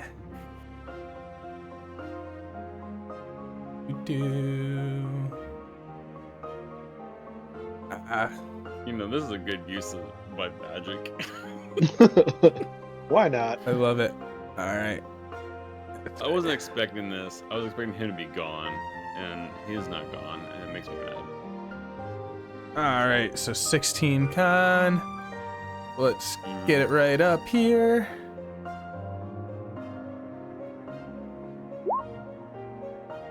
Perfect. Love it. A crit fail. Yeah, he is in my area, which I'm doing nothing about this turn, but at least he's in there. Amazing. All right. So you hit that, and you just blast him with that magic, and on that failure. It would be sort of, if he's walking toward me, like if he's like walking toward the door, he's gonna be a foot away from a wall. So he's in the cell. So he's gonna sort of hit a wall. Yeah, it's gonna be like an attack, sort of. Yeah, he was stepping forward to walk into the cell, and walk up to the gate to like put his hand up on it and like pretty much start like taunting or talking with you. And as you cast that, you go ahead and give me a perception check. My rolls always go well. I mean, it's a +4. Amazing. There you go. So you notice a few things with that. The first is you see, he like steps forward, like bonks himself into the wall, and like sits and falls, spins down. And like he lands where he like slides down the wall with his like back to it, and as he like spins around afterwards, So now he's facing you, his back against the wall, and he slides down, basically like down onto his ass. And he's sitting there in a daze, and you see now with his like tunic open, like his like chest is peeking through. And at first, what you thought in the torchlight when he was in his other chest, it was just like a shock of like wild red hair or something like that, like on his chest. But now you see there's not really hair at all, but it's a deep red rash that seems to be like almost like spreading out from like the center of his chest and like radiating with like a splash almost. And then at the very end, you can almost like swear with that perception, you see like the tendrils growing and spreading even more on him, like deep in his skin. Like nothing, like it's not like something moving in his skin, but like you see like the rash itself just spread ever so slightly. I think at that point, the reason he sees it is as he bonks and like turns, Al's like has a handful of his tunic and is about ready to like take a slug at him and pulls that down and sees it, and his eyes get wide, realizing, like thinking back to the first time they, well, with the Moorbounder incident and seeing basically the same thing, like the same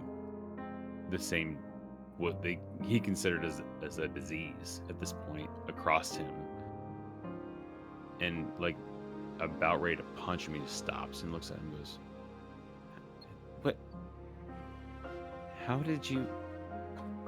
And he sees you see that, and he goes like, bat your hand away. He's like, don't mind that, laddie. No, that's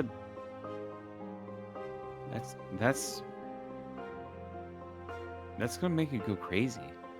That's not. What are you doing for? Lad, Kraken's laugh had made me crazy years ago. Why do you think I had been sent away? I'd been sent to the desert Huntarot to dry out. And now you remember when he was young, like when you were younger, he had gone away for a while, like this cranky old fucking grump that had lived in the village, who just like wasn't really pleasant to be around, and like loved the sea and going too deep, and just like had other tendencies and addictions. So they went, like, they were gone for a while, and they came back shortly before you left, and then you left. That's all you had known. Mm-hmm. And he says, "Why do you think I had gone to Ankarel? Middle of the desert to dry out," they said. But even there, I couldn't escape it. I've seen that before, though. That's not just from. That's just from the sea. That's not from anything like that. That's from something else. No. I got this from something underneath Ankarel. There's a city there. Ruins underwater. Down further where anyone else can swim. There I found it. The red. And you like almost like see that like throb again. Came back to tell your grandmother we needed to send people to go. She wouldn't listen, and then you left. Got sent on a wild goose chase for you instead.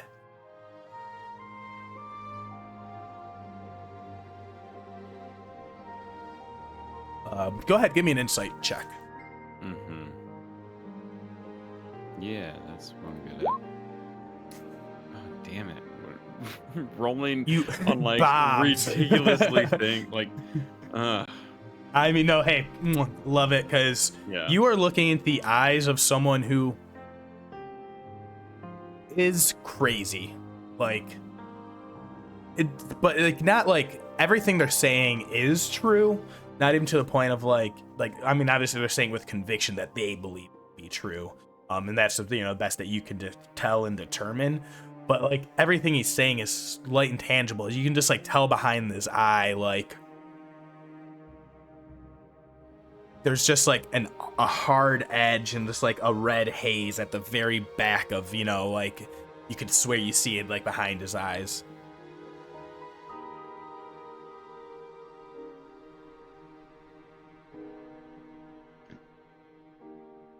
Why did you leave, laddie? Tell it true. That pressure, when you go into the sea, you go under the waves, and you go so deep that it feels like the whole world's coming in on you. Hey. And like a smile spreads across his like mouth at that description. That all the time. Above land, under sea, under the water, everything. That's the way you feel all your life. Enough to drive you mad, huh? Yeah. Well, you asked me why I did it. I followed you, ended up here, and I fell in with that lot. And he spits down at the ground. Did they use you? Why'd you join them? You didn't have to. They needed water to grow. That's why they asked for someone with my specialty. And then got in, and then I heard of the raid. What raid? Ruidium. Ruidium? What's that? The moon. That's what they say it's all about. Power. Who was planning? Who was planning on raiding the moon? Raiding what? Raiding, but they call it Ruidium, lad. Okay. The red substance. The one that's in you? Pointing at his chest. He looks down and he says, it has a way of leaving its mark once you've come in contact, they say. And well, seems I still can't escape the curse of that bloody red moon. Is it from here? The moon can't be causing this, right? I don't know, laddie. I heard the Hythenos, that they were wanting to explore down in the Betrayer's Rise, looking for it.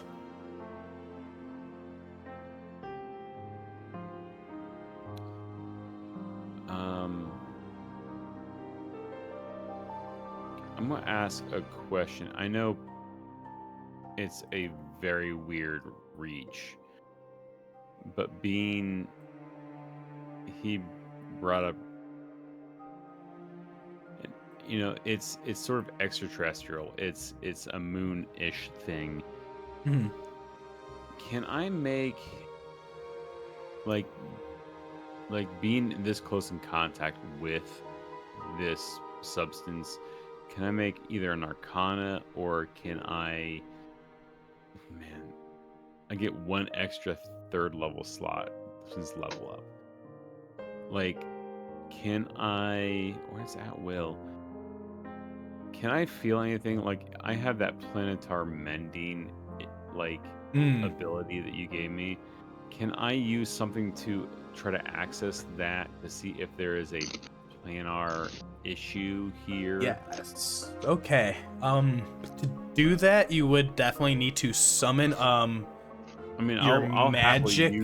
I'll happily use the slot. Yeah. But also in that moment, you realize you would have to. You wouldn't be physically touching it, but whatever that is within him, there's a chance that your magic has to brush up against that. That's fine. All right. Yeah. So what we're gonna need is. You let me know. we're gonna make it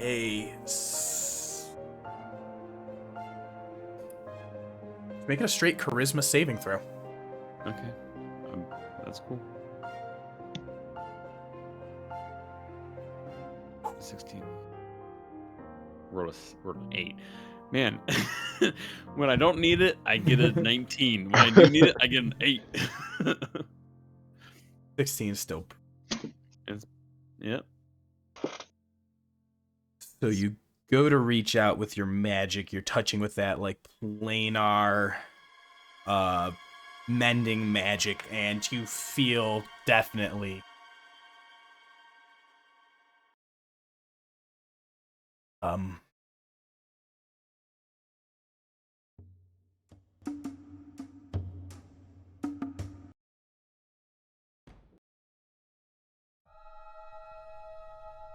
I'm also like, I'm a little bit using the planar mending. I'm also a little bit trying to with take the crazy away. Yeah, you want to touch, seal away what you feel. Yeah. You get a blast of everything in your senses go red. Where it's like you have to like close your eyes and you still feel like the burn of it behind your eyelids, the vermilion pulsing, but it's a feeling of anger, hatred, suppression, loneliness. Emotions and trauma buried deep, dense. It's that same pressure that he was describing, the Kraken's laugh pounding in your ears, the pounding from within and without you, and you feel that pressure trying to crush you like something at the bottom of the ocean that does not belong there. But you are able to push back and resist against it. You get a feeling of a connection to the water abyss, the watery plane. It's something born out of that. That's that extreme pressure, that cold that you feel. But then there's something else darker and deeper. It's not infinitely deep like the abyss or other like when you cast that planar mending on that one rift that you had found in that cave. This is something similar but something different still. Like it doesn't have that infernal flair to it, but the most you can sense is a pulsing nightmare of emotions just like trying to bury and crush you. And it does seem like that eerie light, like it's almost like you look up, you're buried deep underwater, and the light source you see is that radiating red coming from above, which somehow makes you think of the moon Druidess. And I think it's like that, just like a reaching out, touching a hot stove, and like you snap your hand back, your magic flies back into you. Oh, rebalance. It seems to have like effect, but like it's basically like any more in there and you would have been able, it was that instinctual of if you don't want to get the burned.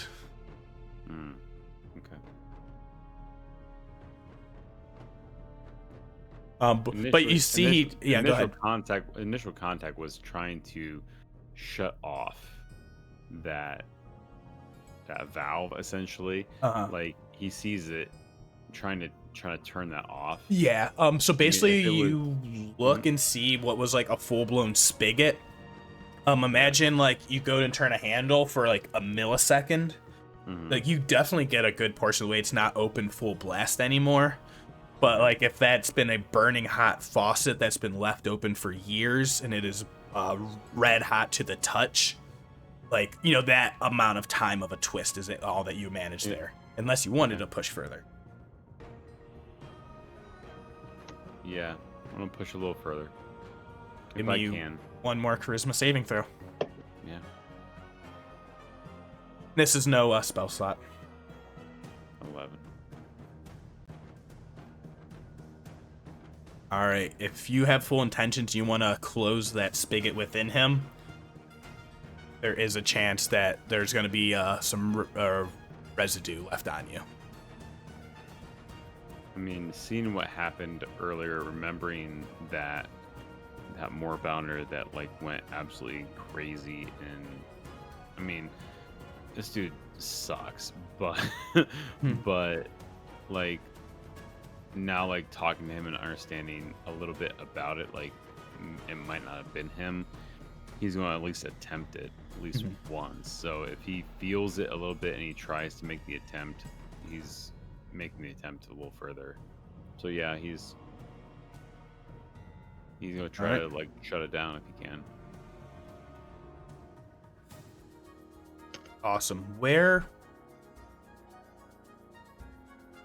Whenever Aljin has a nervous tick, that like anxiety of being born, you know, like with eyes on him, the focus of attention, you know, his mode of operation when he's out and about, that like nervous tick that he has, like, you know, like as a scratch of like the back of the head, is like a tuck on the inside of the elbow. Like okay. where do you think like Aljin, like that's the spot he like, you know, like that little itch happens?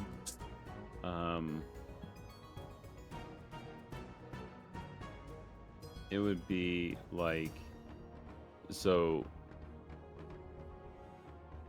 it would be in like his left hand. It would be like a little click, like almost like clicking, like he's almost like snapping his fingers. That's his spell casting. He spell casts with specifically his left, like that's his whole thing. And that would be like when he gets like nervous, he like will start like swishing it, like he's gonna cast a spell but doesn't, and that's when he will like duck behind Ludo and like get comfortable behind Ludo, and it'll subside. So it'd be like just like a left hand twitch.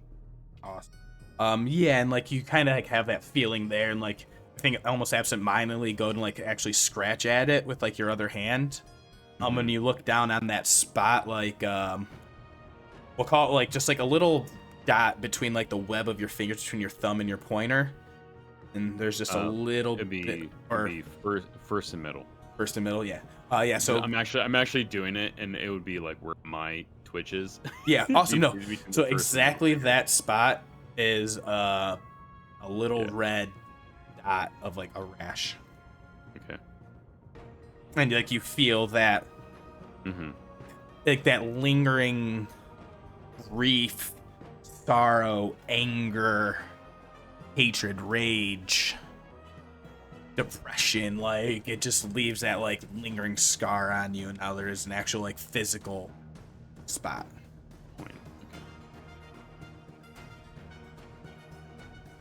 How does he look?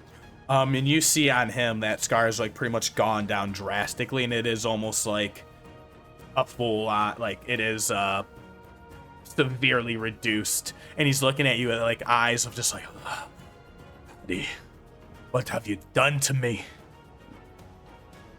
Well, it should have been done years ago. I mean,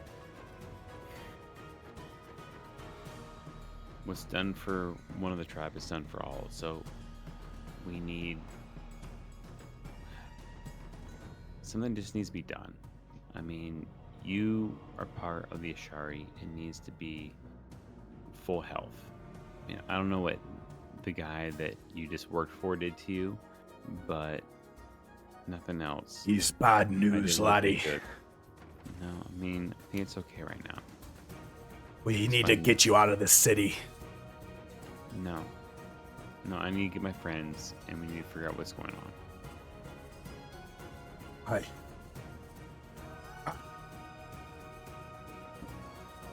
The reason I came looking for you.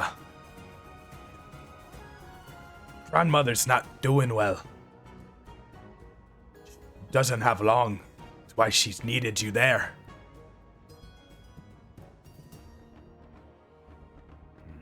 And I think that's when we cut away from that scene. Yep, That's dramatic.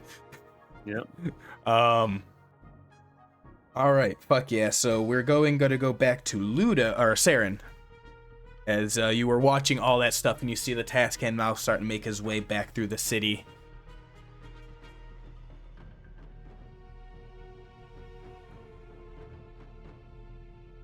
And I will say, what do you have any intentions of?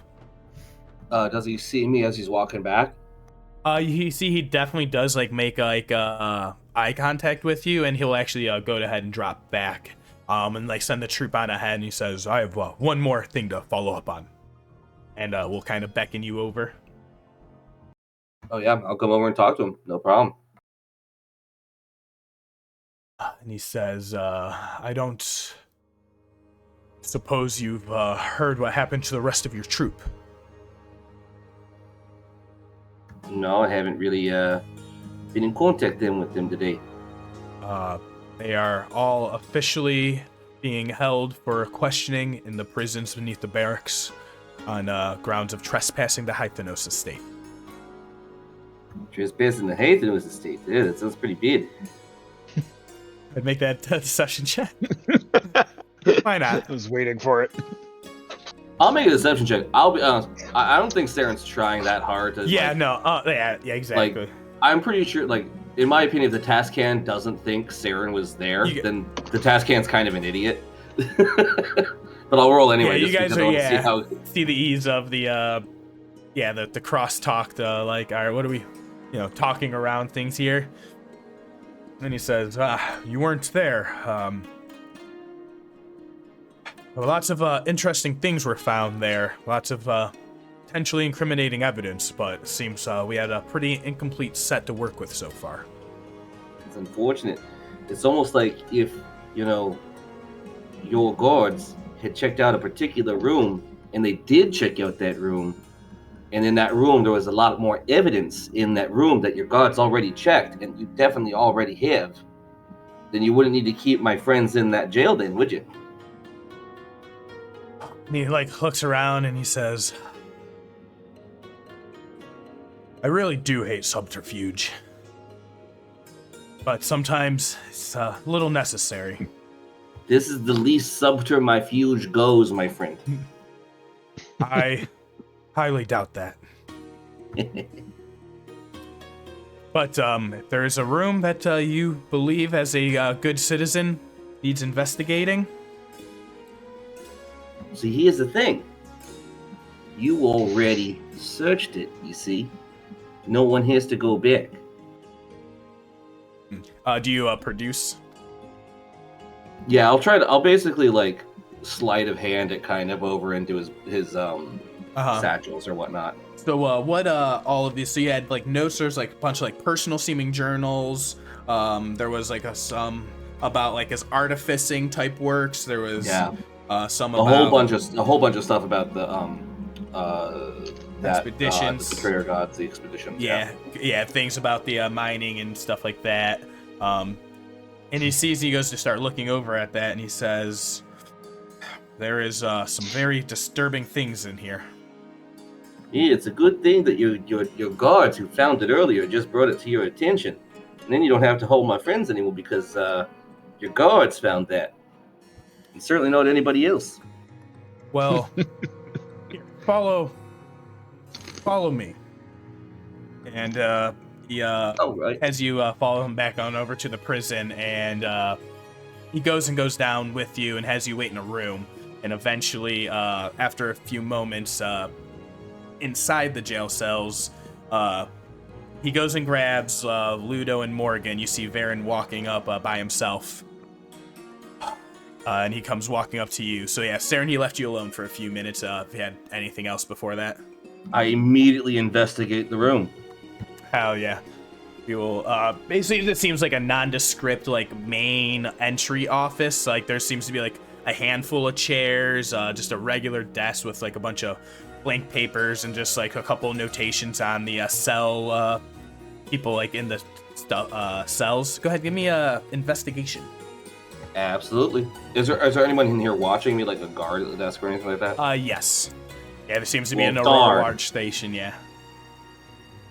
So yeah, you're just kind of glancing, and you do see the notes. It seems to be a diagram with penciled in of who's in the cells currently, and you see it was Morgen and Aljin next to each other, Ludo across, and then around a block on the other side was you see Kieran, You see a couple other nondescript names. You see Faron is one of the names, Feron. And then just like a couple other people that you heard was like the name shouted out from the guards.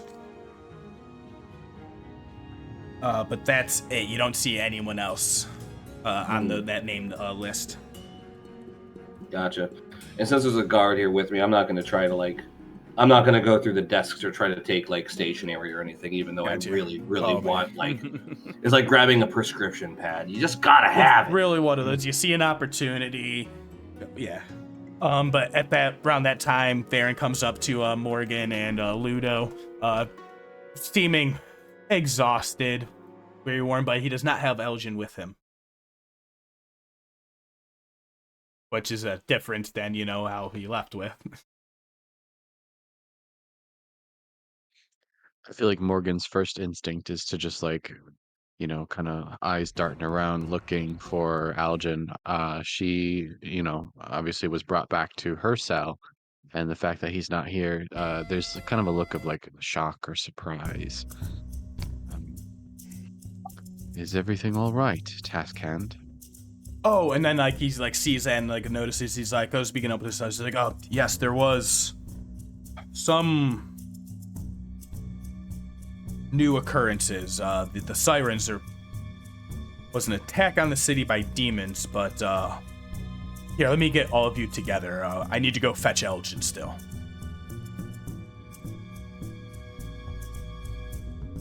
And then, so if you guys don't have anything, he'll come grab you all along and swing you around. And then he'll approach the jail cell that he left Aljin in by himself. What are you talking about? And as he approaches, you all see on this cell block, there's those two cells. There's another person a few ways down with the bars, just you just hear a drow voice, just you have nothing on me. You have no idea who you have made an enemy of with the Hythenos estate. And Varen yells down, be quiet. And then he walks up to the jail cell. You all see on this block, there is a large gem crystal that you have now all noticed that have been sitting above every single jail cell from the outside. And Varen looks at it and says, so you have cast magic inside your jail cell. And then he looks in and sees Kieran inside the jail cell with you.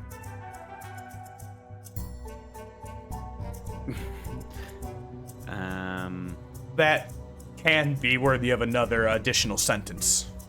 Conversation might have been heated a little bit, and it sort of just happened. And you see this gem is glowing brightly, and he's you cast very powerful magic. Yeah, I did. But and you see, and he's but you're still here. Yeah, so I brought him from there to here. I could have been out, but I didn't. I mean, that's something, right? He's gonna make an insight. You can make a persuasion if you want. Yeah. I said persuasion probably would be the best. Advantage. I mean, it is the truth and full honest. I mean, it is the truth. Maybe just roll 22. There you go. Yeah. How's that? But I think it's that. It's just the earnestness and the full body language. He is able to interpret you are being fully truthful, and that realization of yeah, keeping spellcasters in jail cells, especially innate spellcasters, it's a hard what can thing you to do? Yeah. He's well, it is inhumane to stifle people in a cell of silence and tied up and restrained, but no escape attempt has been made as far as I can determine. I just looks like a clerical error on what jail cell Mr. Kieran Locke here has been left in. And he goes and grabs you out and he says, you are all three to come with me, and he points to you three of the party. Kieran gets left in a jail cell. Says, we have matters to discuss. And he was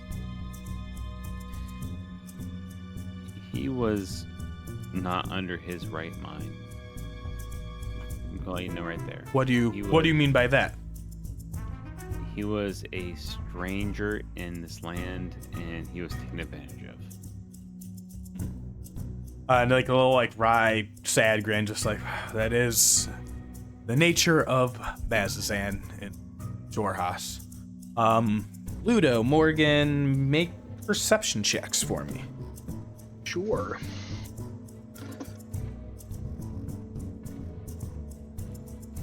$15. All right. 12. Yeah, you will both. Maybe not immediately, but as you know, Aljin is talking and like gesturing and moving like that. As you guys are making your walk back after a few moments' time, I would say Morgen, you definitely notice at first like that little like red dot that like maybe you think it's just like a little bit of a speck of blood on Aljin at first, like on his hand. Yeah, being as what we've gone through today, that's exactly what I would assume at this point. I don't think she would approach him about it unless it, doesn't go away at some point. Just it is like because it is like your eyes get drawn to a color and then you're like, oh, yeah, probably it's blood or something. You all make your way and you all get brought back into that room, all four together again for the first time in a few hours. I will say everyone has probably had chance. You can hit long rests between Saeryn drinking and cahooting, you guys sitting in the jail cells. It's definitely been pretty much over an hour at this point. What, you want short rest or long rest? Short rest. Oh. You said that just as I hit long rest. Oh, no. That has been 8 hours. I'm gonna take... what's the odds undo? we're gonna fight? Control Z. Control Z. Here's the hard part. What's the odds we're gonna fight? I'm gonna take... What were the, do you remember what hit points you were at, Ludo? I want to say I was at like 38. Yeah, I'd say any spell slots that had been expended as well. But yeah, no, definitely, it was definitely only like a good hour or so. Sorry, I did not clarify. Short rest. It's cool. But it's funny. I actually just looked at my spell slots too. So. Oh yeah. But he has you all together again, and he says, he points to Saeryn, who's been like sitting there gathered in the room, and he says, well, seems we have a lot to talk about.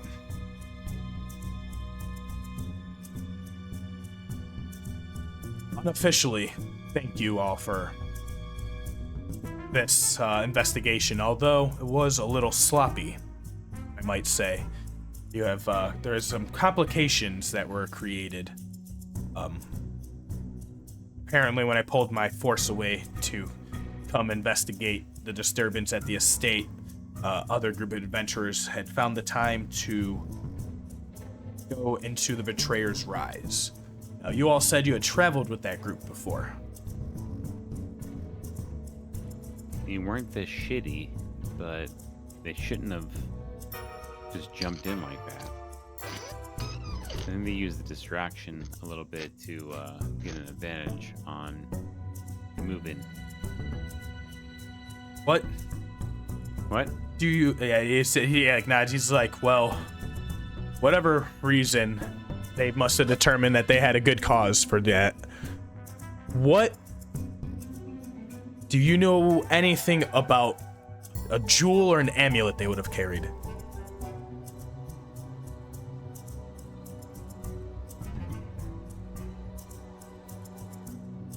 I think Morgen would speak up here. She trusts the task hand with, how she's seen him act, and especially with regards to the protection of his people. She'll say, yes, they carry what I believe to be a powerful artifact. Have you ever heard of the Jewel of Three Prayers? Jewel of Three Prayers. That does not sound familiar to me. They found it in the Emerald Grotto back when we first met them in Jigao. Mm-hmm. during our competition in the Festival of Merit. And he's gonna start taking all the notes. Pretty much, do you like to start like recounting and like telling him like basics overall and stuff like that? Yeah, I don't think I would get into the Mama Zoya's legend lore details of it, but just the stuff that we sort of kind of have picked up along the way up until that point. Okay. Yeah, like, so you don't tell him about like the visions and like the hero calling or whatever? Right. Okay. And he says, so, powerful artifact. It sounds like some sort of vestige of divergence, possibly. If it's something involving the gods. They use that item, apparently, to enter into the Betrayer's Rise. The gates at the top of the city are not officially an entrance. The abyssal influence begins there. There's a bridge that spans a chasm, constantly shrouded in mist. Voices, they call to you from below. But across that bridge, that chasm, there was another set of doors that no one has ever been able to open magically or through means otherwise, sealed away through some divine or infernal powers. They're so intertwined there, it's hard to determine. Either way, that party used that item, that artifact, to open that door, close it behind them. Before this, all knowledge of entry to into the Rise, expeditions in the past had gone through back doors, holes and mine shafts and caverns cut into the surrounding mountainside. This used to be the Hythenos family would run this before they opened up an abyssal rift in one of those expeditions. That's when I shut everything down. I had destroyed all knowledge of locations of those just to be safe so no one would come across it. However, it seems, and he pulls out like a small journal, lays it on the table, and Saeryn, you recognize it as the one that you had given him. There seems to be detailed accounts that tell exactly how to delve into the Rise. What can you tell me about the party that entered? And you see, he's just like going through doing official duty, you know, like, I have paperwork, what information can I have? But yeah, you know.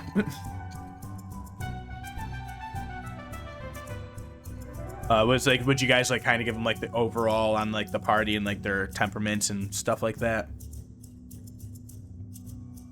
I think Ludo would start to, unless somebody stopped him. Yeah. I sort of would like to just kind of hand the floor. Yeah, I don't think Saeryn talks to cops too much. Yeah, that's what I was saying. That's why I think he's like going around to each of you, trying to get your like response and feelings of like everyone, and like, all right, who's worth, you know, addressing, who's, you know, gonna give me something. I think I'll listen to what the other two would say between Ludo and Morgen. Mm-hmm. And then like fill in gaps of like, I think it would be on it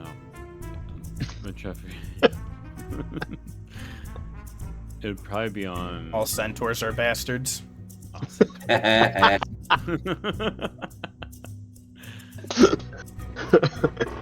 Probably just fill in any gaps if there's anything that the two didn't say, but Yeah, basically, and he says, all right. Yeah, there's Dermot, there's Maggie, there's Io. What would I want to know? Galceria. This is me as Aljin wants to know what Ludo says about Maggie. Oh, Maggie, she's a big, wonderful orc. She loves babies. Yeah. She's pretty tough though. Well, In like a maternal sense, not in the nom way. Yeah. Well, she at least used her physical intimidation to disarm my guards before anything came to blows. Reports were they She might have been the more level-headed of the party. The orc was in a rage, a fury, for not being allowed into the rise. I was waiting for when Al would be waiting for if anything was stated on AO or AO. AO. There we go. IO. AO. Ayo Jabe. Yeah, if you said that, I mean, just sort of. IO. waiting. Yeah, no. AYO. How do you pronounce that? IO. It's been IO since I joined up, as far as I can remember. Yeah. Okay, IO. Oh yeah, don't forget about Irvin also. I think that guy smokes some random plants that he finds out in the woods. We all know those types. Gulsarian snores. Personal detail, a little TMI. Morgan, I want to hear your. That was random. You wrote it in chat, but I want to hear. Yeah, what I want to hear. what he says about Dermot. So I feel like she would just kind of like, talk about like how Dermot was when she first met him, like, oh, he was this, goofy little goblin guy, and then like as like the story kind of goes on, her like demeanor towards him and his actions just kind of runs sour, and then like by the end of like the discussion of like telling exactly like who these people are, it just turns into just like a shit talking session about Dermot. Like, these dirty little goblins like always think they're like just better than the other, clerics. They think that their god's the best god out there, but clearly he's just projecting. Like That stuttering turd and half plate. Well, But I will say that Dermot did join me in a prayer, so I have that much respect for him. devotion could not be challenged or questioned from the partakers of either side of the calamity. Reverend speaks up and says, zealotry and belief works on both sides of the coin. He says, I'm looking through these notes. There are disturbing details of Tenerin attempting to make living weapons. Recreations of vestiges, in his own words.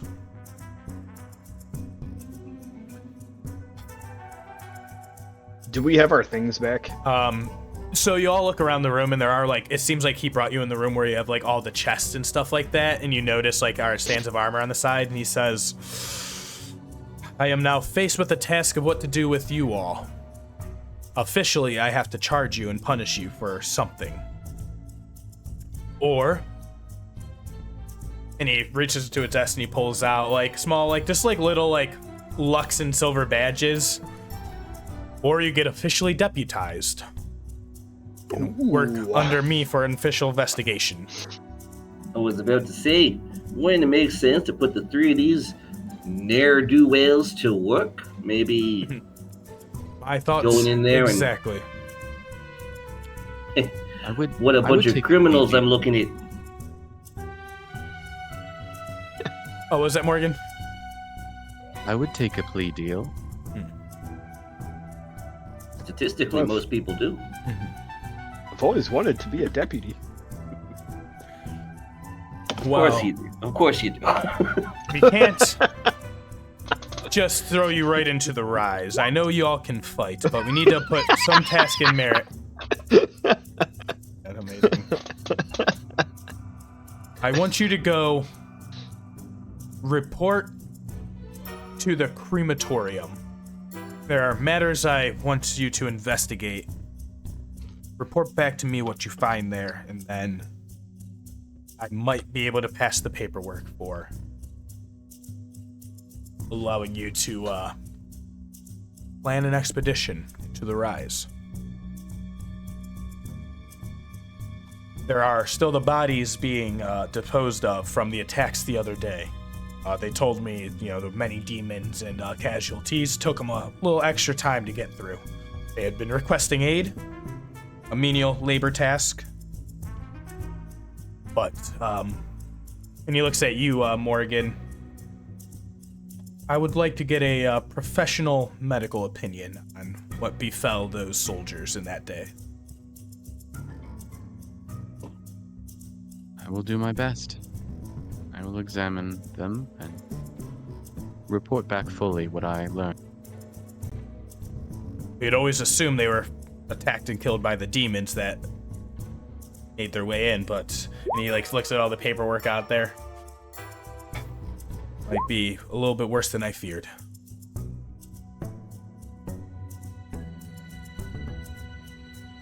I have a lot of paperwork to go finish out. And I should probably write my brother a letter. And he looks over at you, Aljin. Just his eyes linger. You are all dismissed. Your belongings are here. Is he handing us the badges? Yeah, he slides them out onto the desk.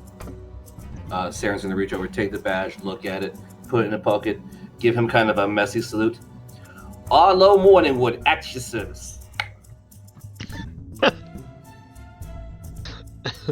And then I'm uncomfortable here, so I'm gonna immediately head out. Yeah. I don't need to grab anything. I didn't lose my stuff. Amazing.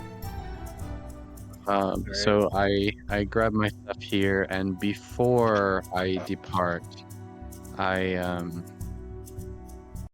will look at the task hand, and I'll slide something back to him. I found this at the estate, and I leave the key that I found there. Ah. And he looks at it and he says, didn't find anything that lacking a key, but maybe there would be another thorough search over.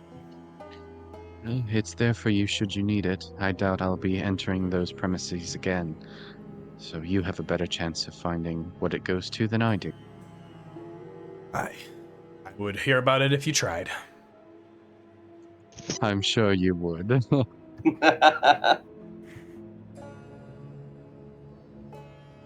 He grabs the key. Hell yeah. And then as I kind of turn back to meet with everyone again, well, may we stop by the ready room for just a minute? I'd like to retrieve my armor and my other belongings. Suits me fine. We absolutely can. And we can kind of glaze over that. I just want to re-equip, basically. Yeah. So is there anything else before you guys you got all this stuff, you had all these belongings and other notes that if there's anything you guys want to go over between yourselves, figuring out any of those belongings, any other stops around the city that you also want to make, doing other stuff. So Ludo has a cloth from Maggie, and he's going to offer that to the party just in case there's a way that somebody in the party might be able to use that in a way to track the other party. Sarah will take a look at it, and it's a nice. It's nice, but unfortunately, I'm just haven't stumbled across a spell that I can use this for just yet. Not in my book just yet, but I would say hold on to it. You're in better shape to hold on to it than the rest of us, and if we need to, once I get that spell, then maybe we can use that to do a little bit of scrying. No, you wanna Sounds get good. That. I know you wanna get that. 5th level spells, boop-a-doo. Oh, it's 5th, not 4th. Scrying? Locate creature I was thinking about. Okay, yeah, I have locate. Well, the thing is, does locate creature even require that? I already know who she is. Touche. Yeah, scrying would be the useful. Yeah.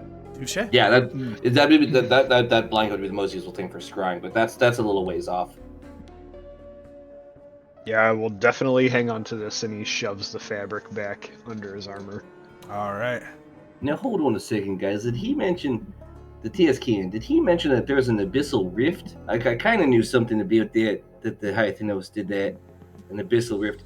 Do you think that's still open? Possible. But how do we find that? Oh, I'm sure that if we offer to close it or something like that, the TSK would love to have us go in and do that. Ooh. Now you're thinking. Now you're thinking like a deputy. No. Deputy Morningwood. Hate that. Deputy Morningwood. Nope. Deputy Morning. Nah, it's just it's not quite. Doesn't have quite the ring. I think Ludo's kind of proud of his deputy badge. Oh, So yeah. Deputy Ludo, that makes sense in my head. Deputy Ludo. Enforcing law of the land. Deputy Wave Rider, that makes sense in my head. Deputy Megen. I think it would have snapped him out when you would have said Abyssal Rift, because at that point, both Aljin and Aaron actually weren't paying attention to a lot of that conversation. Until you just said that, I was like, did he say that? Oh crap! I missed a bunch of crap. I heard Abyssal Rift and immediately checked like what my planar mending spell does. Yep. I was like, also thinking that too, right when you said that, because I didn't catch that spot. But I was also thinking of the guy in the cell behind me that I just tried to like heal. So yeah, I missed that part. That's the whole thing, is I missed that part. Until you stated it, I snapped out of whatever I was thinking of. Finn, you look shocked. I said Abyssal Rift, and you looked at me with these eyes that said Abyssal Rift. Yeah, what? Hardly knew him. I don't know what that means. Yeah, I don't know. Is there an Abyssal Rift nearby? Yeah, that's the thing that they had, the problem they had with the Hythenos. The Hythenos sent an expedition into one of the back doors of the Betrayer's Rise, and in the last one, they opened up an Abyssal Rift. Sounds like that's been kind of an issue. And then the TSK shut down all the expeditions. It's why everyone has been trying to get inside the Betrayer's Rise and not been able to do it. Until, of course, Io, in her infinite wisdom, decided that she was going to go ahead and use that vestige to get in there. The pin. You think that backdoored the back door? Did she double backdoor it? I think she backdoored the front door. Oh my. What? What is happening? Goodness, literally, that's just called a key. It's got a door. Go through the front. Anyway, I'm not super familiar with going through front doors either. It's okay. think you all arrive at the crematorium at or what were you guys heading at this point? It was the ready room. I think So all yeah, this ready room. having the ready room. Yeah. Yep. Agreed. Yeah, saying there's anything else, many spots and locations around the city. I think during the walk and everything, after hearing the Abyssal, I have 3 first level slots. Which, after hearing that, it's going to be some adjustments here. I gotta look at my actions, because again, let's see, if I have during the walk a couple bonus actions, I'll be changing first level slots into sorcery points. And then 1, 2, 3. I gotta look and see how that works out. Move the magics around, turn to the third. Move the magics around, and then again it'd be a 5th. It would be that one. After hearing the whole like Abyssal Rift thing, adjusting some magics and getting 1, it takes about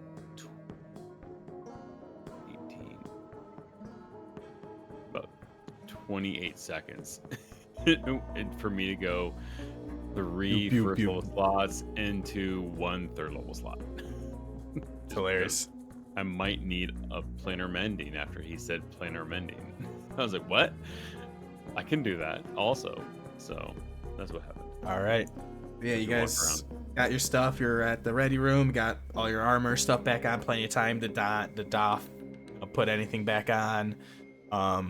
Yeah, pretty much whatever you guys want to do, wherever you want to head. I guess like right before we head off to the crematorium, can I hit identify on that wand? On the wand, yes. Because I don't think we did. Yeah, no. Go ahead when you go to make that identify cast. Just give me an Arcana as well. Sure thing. I'm gonna go ahead and use my goggles of object reading. Oh yeah. Which allows me to cast the identify, and then I will go ahead and roll the Arcana at advantage for you. All right.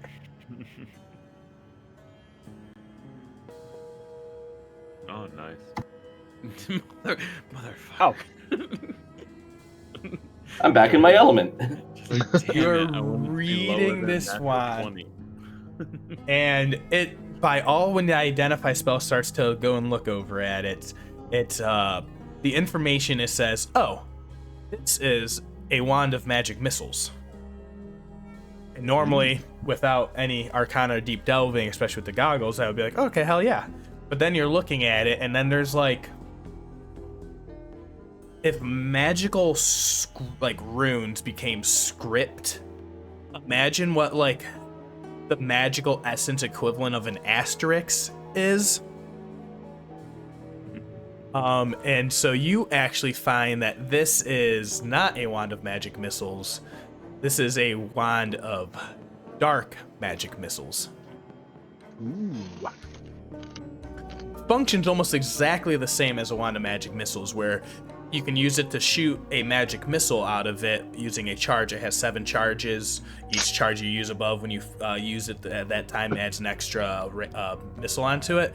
But it casts a spell which is called Dark Magic Missile, which you have to roll to attack with.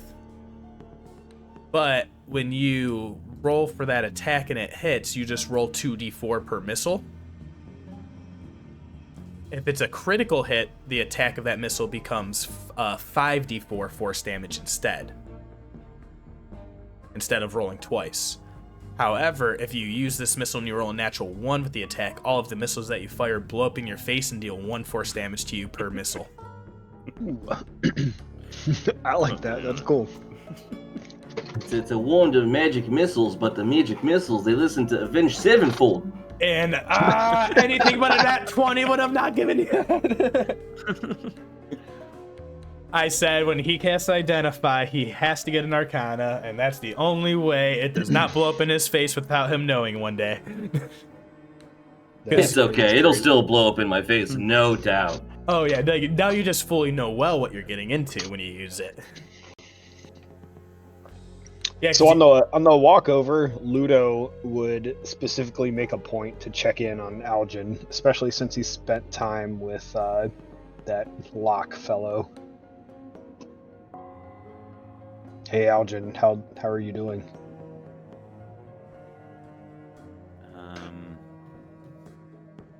He would put his left hand, sort of like as he's getting his stuff ready, he's sort of adjusting his component pouch or his focus to the one side and moving his hand over there, trying to he knows it's there. Aljin knows it's there, but he doesn't want anybody else to worry. He's like, I'm fine. I mean, it's a lot's happened in the last little bit, and I went from a lot of feelings here.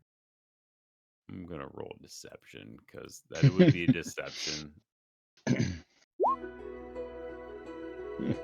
All right. Be less sleight of hand, more deception of as he's putting stuff on, he's moving stuff around, keeping that hand hidden. I mean, a lot of different feelings going on. A lot of different things. I hated this guy. I didn't think he was. Remember that glow, that look that was on that Moorbounder when we first went into the city before we met with Morgen? Of course I do. He, The one that bit me and poisoned me. Yeah. He had the same poison on that. And you know how it sort of meant with the Moorbounder in a crazy rage. I think it's sort of done the same thing to him. Gotcha. Like a corrupted status. Yeah. I don't know if he's better now, or I don't know if he's healed now, but he's definitely better than he was. So, I mean. And you were able to help him with that? I think so. I think. Well, that was kind of you to do so. Such a cute moment. And I want you to know, Aljin, I overheard you during my prayers. I don't want you to feel guilty about any harm that you caused me during the failed heist of the Hythanos estate. I know that you were under the influence and you didn't have full control of your actions. You weren't able to help me. I was overcome with the sense that I needed to protect you, and I felt that I almost failed in that action. If not for you and our other friends, I probably would have failed.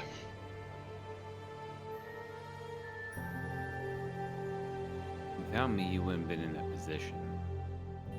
And I don't know. You came back after me, and I appreciate that, but I don't know if you should have. I mean, you said it was failed. We should have just bailed it out. We should have just left.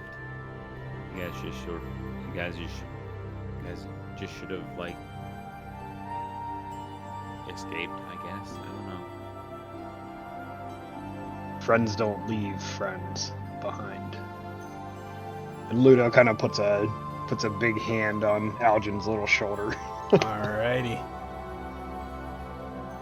As you all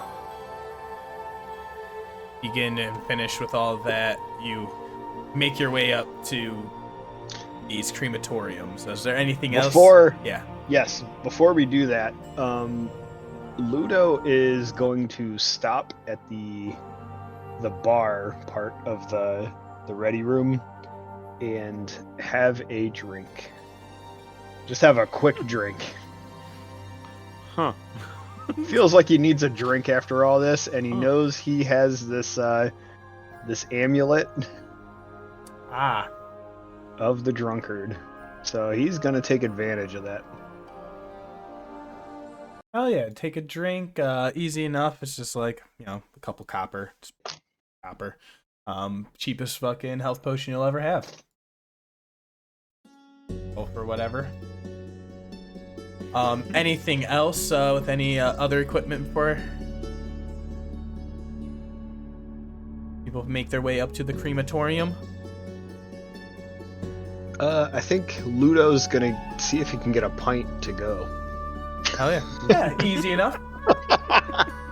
We'll call it just put a silver off for everything. Sounds good. That to-go pricing, that's how they get you. Yeah, it's the carry-out cup. Oh yeah. Makes those charges. Hell yeah. You all begin your way up to the hill of the crematorium, looming still in the shadow of the Betrayer's Rise. Hours ago, Saeryn, you were right next to it. That bread smell that we all know, the bread smell that's around a crematorium. Everyone knew this before the beginning of tonight. How was I the downer? No, you are the person that gave us the best information of the session. Yeah, that's true. Like, this is almost title worthy, not gonna lie. Yeah, the smell of bread, I don't know, something like that. Either way, that's the first thing you smell. But now it is almost a thick, acrid smoke on top of that bread smell, and it's billowing from the chimneys of the stone building. There are corpses that are wrapped in beige cloths that are stacked in a small yard northeast of the building. Just a couple of the corpses from the night before that, like at the very edge. And then you see even larger shapes at the bottom of that pile that they're still working through. And then like from the newer stack of demons that had come. There's a willowy man wearing a leather apron who greets you at the entrance with a surprising cheer. I'm gonna go ahead and bring you all over. I don't need tokens for the people just yet. A willowy man wearing the leather apron greets you at the entrance. He says, new bodies for Bazan, I see. Behind him, you see a giant of a man, a muscular, blue-eyed, with a short cropped hair and missing arm like a Goliath. The one guy is like, nice to meet you. I am Reynard Alatin, and this is my brother, Sebastian, muscle of the operation. We run the crematorium here. How can we help you?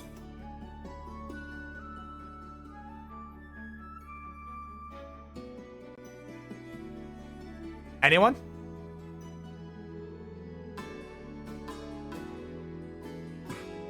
I think we're all just waiting for who's gonna actually say. I forget why we're here. Speak up, speak up. We were sent here in order to take a quick look at the bodies before you start burning all of them from the recent demon attacks. You must be the talkative one of the group. Come forward. Who are you? Yeah, the name's Arlo Morningwood. How you doing, sir? Arlo, nice to meet you. He comes up and gives you like a nice, big, enthusiastic handshake. And yeah, it's just like this small, wiry human. Just like a small, like, balded on top, faded gray, like going around, like the ears and to the back. And he's just like wearing the apron, but like has like a surprising muscle to him. And he says, you're here to investigate, you say? Yeah, just to do. We brought someone along. We need to take a quick look at the bodies, so that we all pretty sure suicide by demon is one way to go. But sometimes it helps to have a little bit more precise of how they were killed by the demons. Yes. Well, my brother Sebastian, he could have used any help. I mean, it's a big pile. And you all look over and you see like. There's like one large pile with like a couple bodies of like the guards wearing like Aurora Archmail that seemed to like have that little bit of a stink coming off, and he seems like he's like definitely opted out to go like for like the new larger fresher pile of like the whatever like gibbering mouthers and whatever demons that attacked, and you see there's no like human casualty in that pile.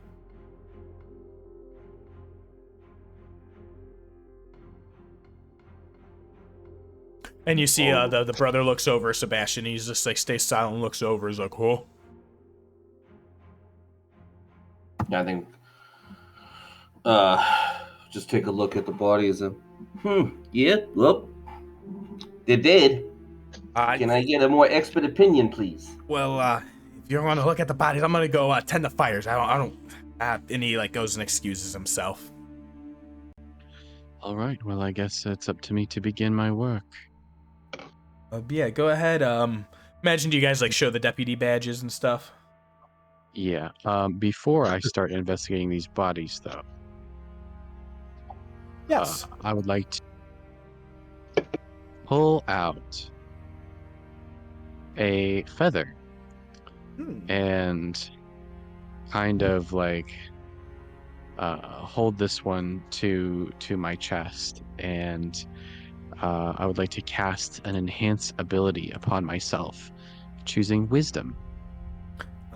Maybe. Which one is that technically called?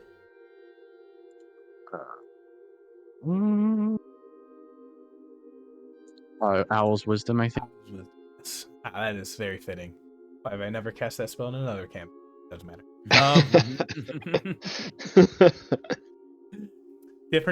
Different whole world. But yeah, so you do that and you feel that blessing of the Raven Queen, that knowledge. Also, like, you're looking at corpses. This is your domain. This is what you deal with. So I'm gonna go ahead. You were definitely getting advantage on this, but that's going to help also lower the DC on this. Sweet. Would you like a medicine check? Medicine wisdom check. Natural 20. Well, I Nice. mean, y'all are just fucking making it rain now. You begin to go through, so you see on the top of this pile, these two bodies strewn, and like there's a little bit of a stench coming through, and it's almost like you're trying to like, has this been like intentionally avoided? Beneath the two bodies of the Aurora Watch guards that you see there is a large, more hulking shape of what you can tell to be a demon. And it is a corpse of what you think to be Rock. Erock. Which is, some like horrible winged just a demon monster that, come through. And you had heard reports about them that had attacked during the assault, breach.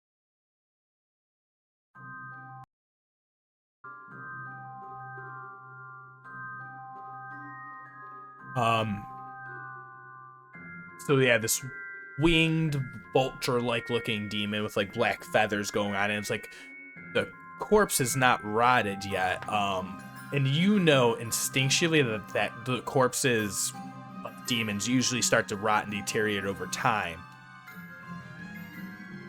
With that medicine check, you also realize that naturally with your insight that for some reason that this body had been being avoided, like out of some fear or superstition, like maybe the people working this like didn't want to touch these remains specifically. With all of that in mind, you're looking at this creature that's right next to these bodies that piled together. Like this was the demon that attacked them in that breach. But you're looking at the wounds on these two corpses, and like within a moment or two, you're able to assess these are not like the defensive wound. Like there's no defensive wounds from the monster that attacked them. And you determine that it's actually like a slit across the throat that could never have happened from a taloned claw. It was a blade.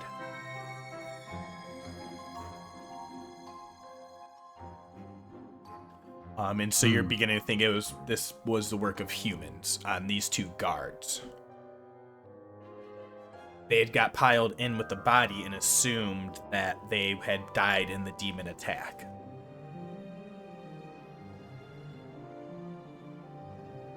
I feel like Morgan would, just carefully be examining the corpses and everything here. You said that this demon has not been rotting, and Yes. and should it have been? Yes. With that medicine check, immediately like there is something weird about that rock that like most demons that you guys have observed, like their bodies dissipate into an ichor, a goop.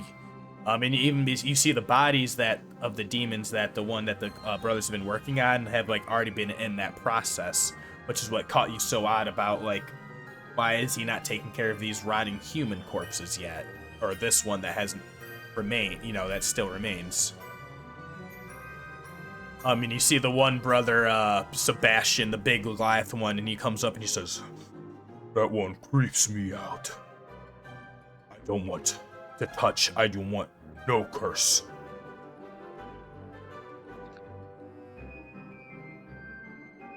Does there seem to be any like pressing amount of time for this, or are they just gonna let me fuck around with this as long as They seem to start letting you fuck around and start and prodding into it. Okay, in that case, I'm going to take out my green verdant tome, and I'm going to begin casting a ritual. What ritual would you cast? I would like to detect magic, specifically on the demon's corpse, the Vrock. Hell yeah. On that, so you start doing that casting. After that 10 minutes, so they're sitting around and like the one guy's just like, "Oh, what's he doing over there? Yeah, doing some or she doing some little magic juju?" She goes and like comes over to like Aljin and Ludo and Saeryn. The smaller brother of the crematorium is asking. She knows what she's doing. She's a deputy, and Ludo flashes his badge. Looks pretty haggish to me. Just saying. And this is definitely sort of like a haggish kind of performance. Like she's doing some like weird things that you're just like, really? You're pulling out like leaves and like drawing in chalk on the ground and like creating like magical circles leaving like little rocks on the eyes and stuff. And you all see, because this is like, you don't see Morgan do this style of magic often. Everything is always like with that dark glow, that divine raven, matron raven's energy, but this is definitely something more like green and natural feeling. All right.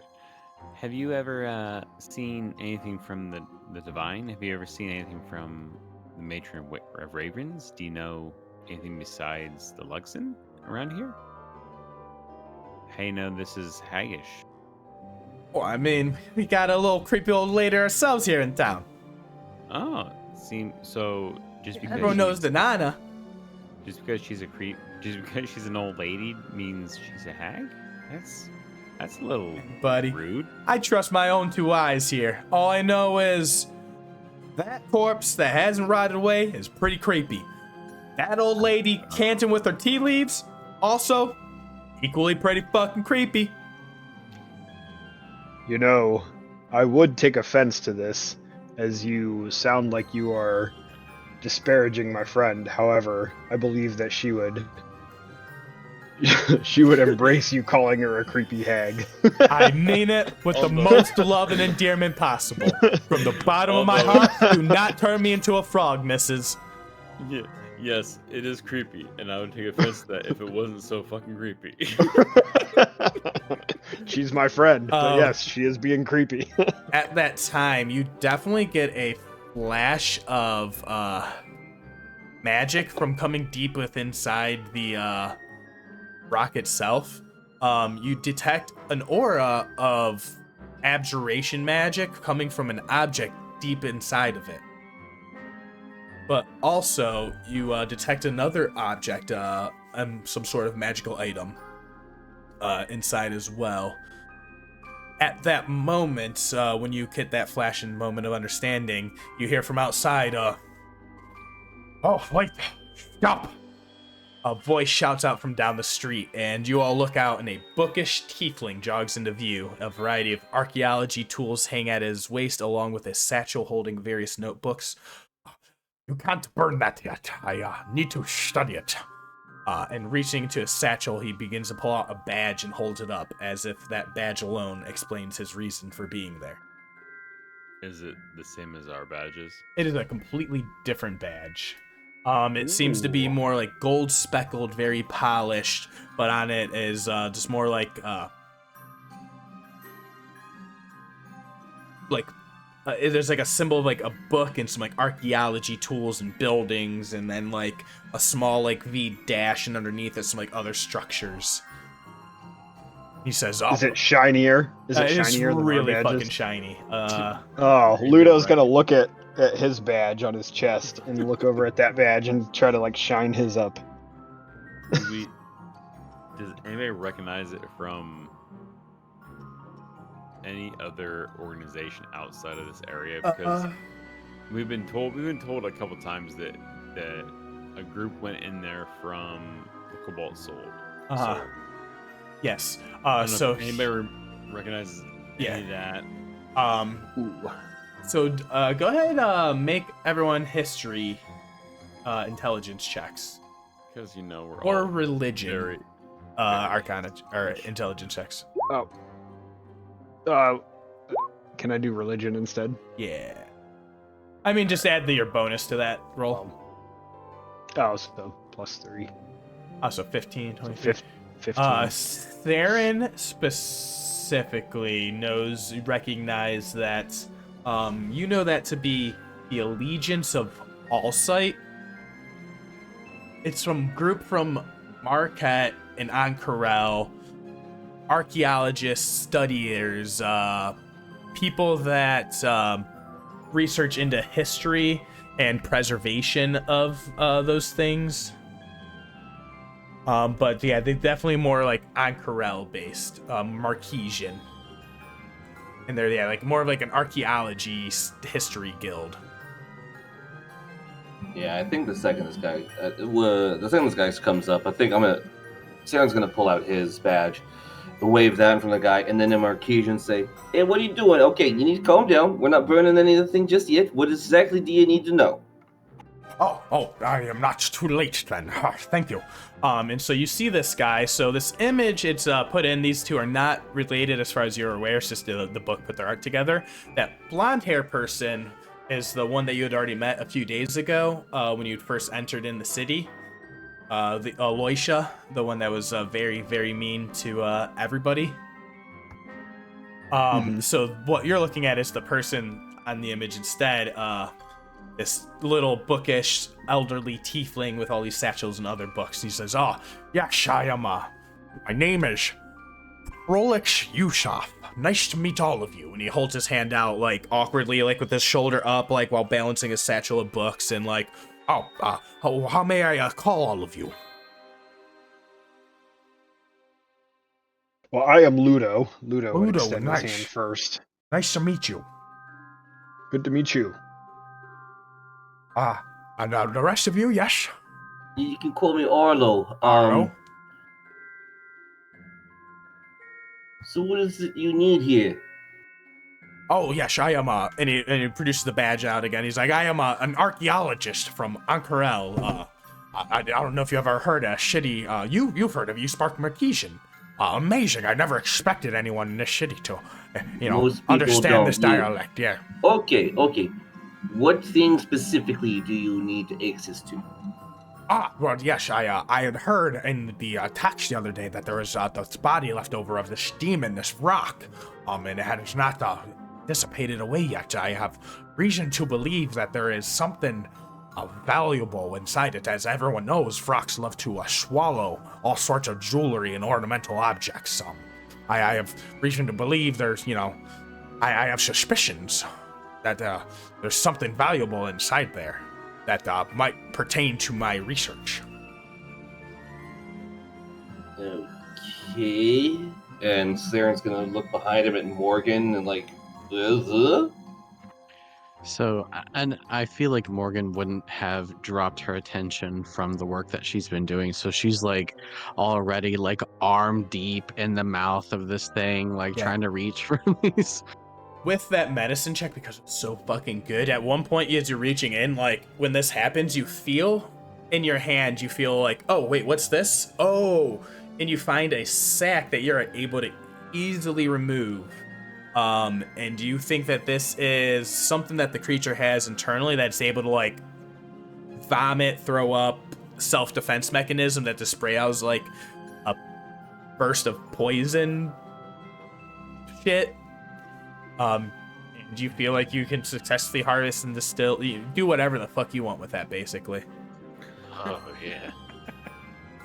Yeah, so you can write 1 preserved rock poison sack in your inventory.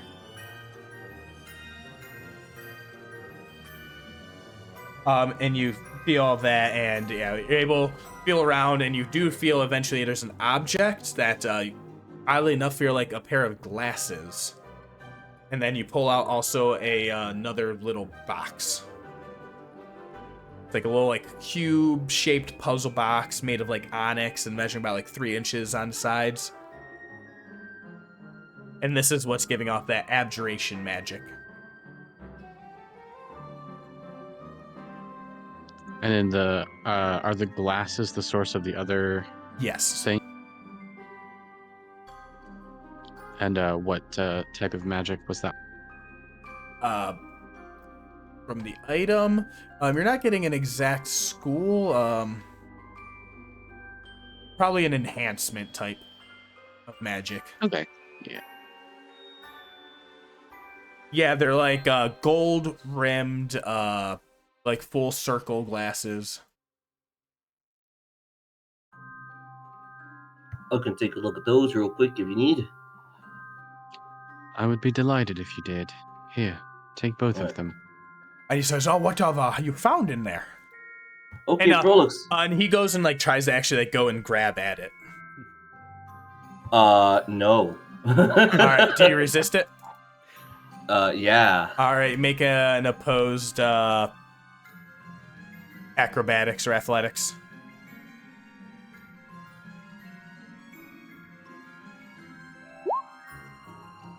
Let's see what the first. Can Ludo assist with that? Because I don't think he would just. I don't know. Would he? How would you assist? If he sees this guy like reaching towards the object, well, towards any of his friends in general, I think he's going to like try to step in the way or like interfere somehow. All right, go ahead and make that an intimidation check.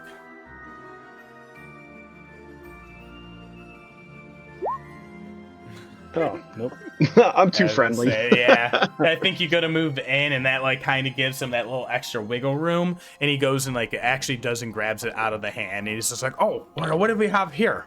And he like goes up and he's inspecting it. He's just like, "Oh, this seems very important." Yes. Yeah, that was the idea. Excuse me, you just ripped it out of my hands.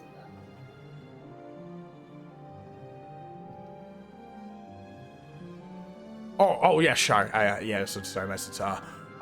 Apologies. I feel this is very important. I wanted to inspect it in case it was, something dangerous that, anyone else needed to be aware of. You give me 11 minutes and I'll tell you whether or not that's dangerous. So, go ahead and make a what if it was persuasion dangerous? check. And anyone who wants to go ahead and make an insight check. Heck yeah. Y'all. All right, so Aaron. So all of you on the insight, you see he kind of like pulls it close to his chest. This appears to be someone who's just like blundering to seem important. If you notice, there's like using a lot of rapid fire talking and just trying to like overpower things. But he doesn't really sound too like he's exactly knows what's going on here. But he says, I believe if I can probably try and open it and figure out what's up there. It seems like it must hold something important. Yes, I believe if you take a box out of a rock, yeah, it's probably something important. And if you just hand it here for a little bit, then maybe I can tell you what it might be. But maybe it has something to do with the rule of 3 prayers, though, is my suspicions. Listen, I don't know what that is. Morgan, can I have the glasses? A deception check. Yes, you can have the glasses. Also, before we go opening Pandora's box, I can tell you that it is enchanted with some sort of abjuration magics. Perhaps it's keeping something locked inside? Oh no. And he goes and like sets it down on the ground. He's like, well, maybe you should take a look at it. But you have heard of the Jewel of 3 Prayers then? And he pulls out like his notepad, opens up the thing, and he starts like sketching real fast. And he draws an exact like replica of the item. All right, so maybe it does look a little familiar. Yes. I have had notes about it. We found references in our studies underneath Ankarel, at the Crystal Chateau, the home of the All Sight of Allegiance. They found a connection here to Bajazan, and I came to complete my research. There's a real schmarty who's staying over at the Ready Room, another tiefling named Question.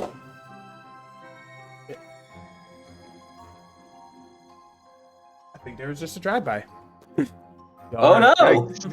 You guys heard some gunshots outside, but... Whoa, I think I heard it actually. I think I heard like a... No. 1 second, y'all. 1 moment. Yep. Yikes. Make sure you're Whoa. safe. I like that. There was a drive-by. Hold on, I gotta go look outside real quick. Not looking outside. Obviously, Yeah. Check with my brother, because he... Just make sure everybody's okay. Check yeah. for bullet. Yeah, so check you for bullet guys holes in hear the a wolves. few pops of magical bursts from outside, and everyone ducks cover. Yeah. I don't know. It's those dark magic missiles. Dark magic missiles. I'm blind. Blows up in his face. But she says, yes, we have a real smarty who is staying there. I've been trying to link up with them, although, get out before my competition. Right. I tell you what, I'm gonna focus on this, and you can talk to any of me other friends. And All right. I would also like to ask, is this a conversation we are just having here at the crematorium, or Yes. should maybe perhaps we take this elsewhere? And he like looks up and you see like the people around there just like listening, and he's like, perhaps that would be a smarter call. I believe. Yes, less prying ears. As long as there's not that red-robed blonde lady around, then we should be safe. I have a personal preference on where I'd like to go and have this conversation. Would you mind having this in the presence of one other, at the barracks, perhaps? To the task hand himself. Yes. I've been trying to get an audience with him for days to allow me entrance into the Betrayer's Ride, but with the Cobalt Soul, he was not letting any expeditions in.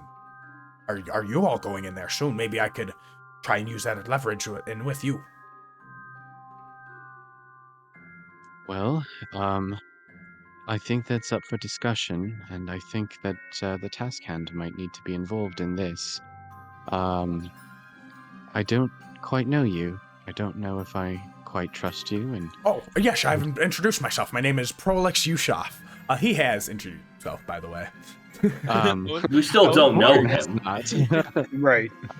So when he first introduced himself, Morgan was still, enveloped in this Yes. corpse. Nice to and meet then- you. Oh, and he like now goes that to she shake your has- hand. He's like, oh, maybe you're... Yeah. She puts the hand out anyway for him, and He like grabs at like one of like the clean dangling like hems of like your like cloth on the outside or whatever, and it's like tugs on that. It's like, oh yes, nice to meet you. it's nice to meet you, Prolix. Use Yes. that. My That name is- is Morgan. Morgen, nice to meet you. Yes. And he looks over. Do you think you can open that puzzle box? And Saeryn, you've been dedicating the time on the identify spell. You Yeah, notice from the usually. abjuration through there is it contains one with that time you spend looking at it. You see it is very easy to like open up. It just requires like a little bit like fine mechanical precise with like the tools. You don't determine any like traps or whatever. The ward you figure out to be determined is like there's a scroll of bestow curse in there. Is it set to activate the scroll if I open it? No, it's just it contains it wrapped up and fine. But it's like the box itself is like in a ornate onyx, but there's like carvings of like wolf imagery, very spidery, not demonic. But you feel like it was like a thing being held for like ornamentation and like presentation. I'm gonna hand the box over to Morgan and very like press it into her hand while I'm looking at Prolix. I always like being referred to by a stranger as something that you can use to gain leverage. That's really great for me. I'll hold off on doing an identify on the glasses until we actually get to the barracks. All right, yes, let's just make our way and let's make a deal. Perhaps you can help me compete against my rival while she's here, and we can get into the rise before her. All the better. What do we got on offer? I will offer you 200 gold pieces apiece. That gets an eyebrow raise out of Saeryn, and I'm going to look at everyone else. Morgan's also got the eyebrow raised. Well, with You that, could always use some additional coin. We need Excellent. to get in there anyway. Might as well get some coin out of it. Not only that, but that other girl didn't leave a good taste in my mouth. So you have met her before, and at that, I'm gonna leave off the session actually. hanging in suspense. As you guys are making your way Alright. back and heading back towards the ready room with all of your knowledge and everything you've learned. Back towards the barracks. The barracks, exactly. No, thank you for the update. All right. Hell yeah, great fucking session. So 16, thank you all for listening and watching. Stop recording.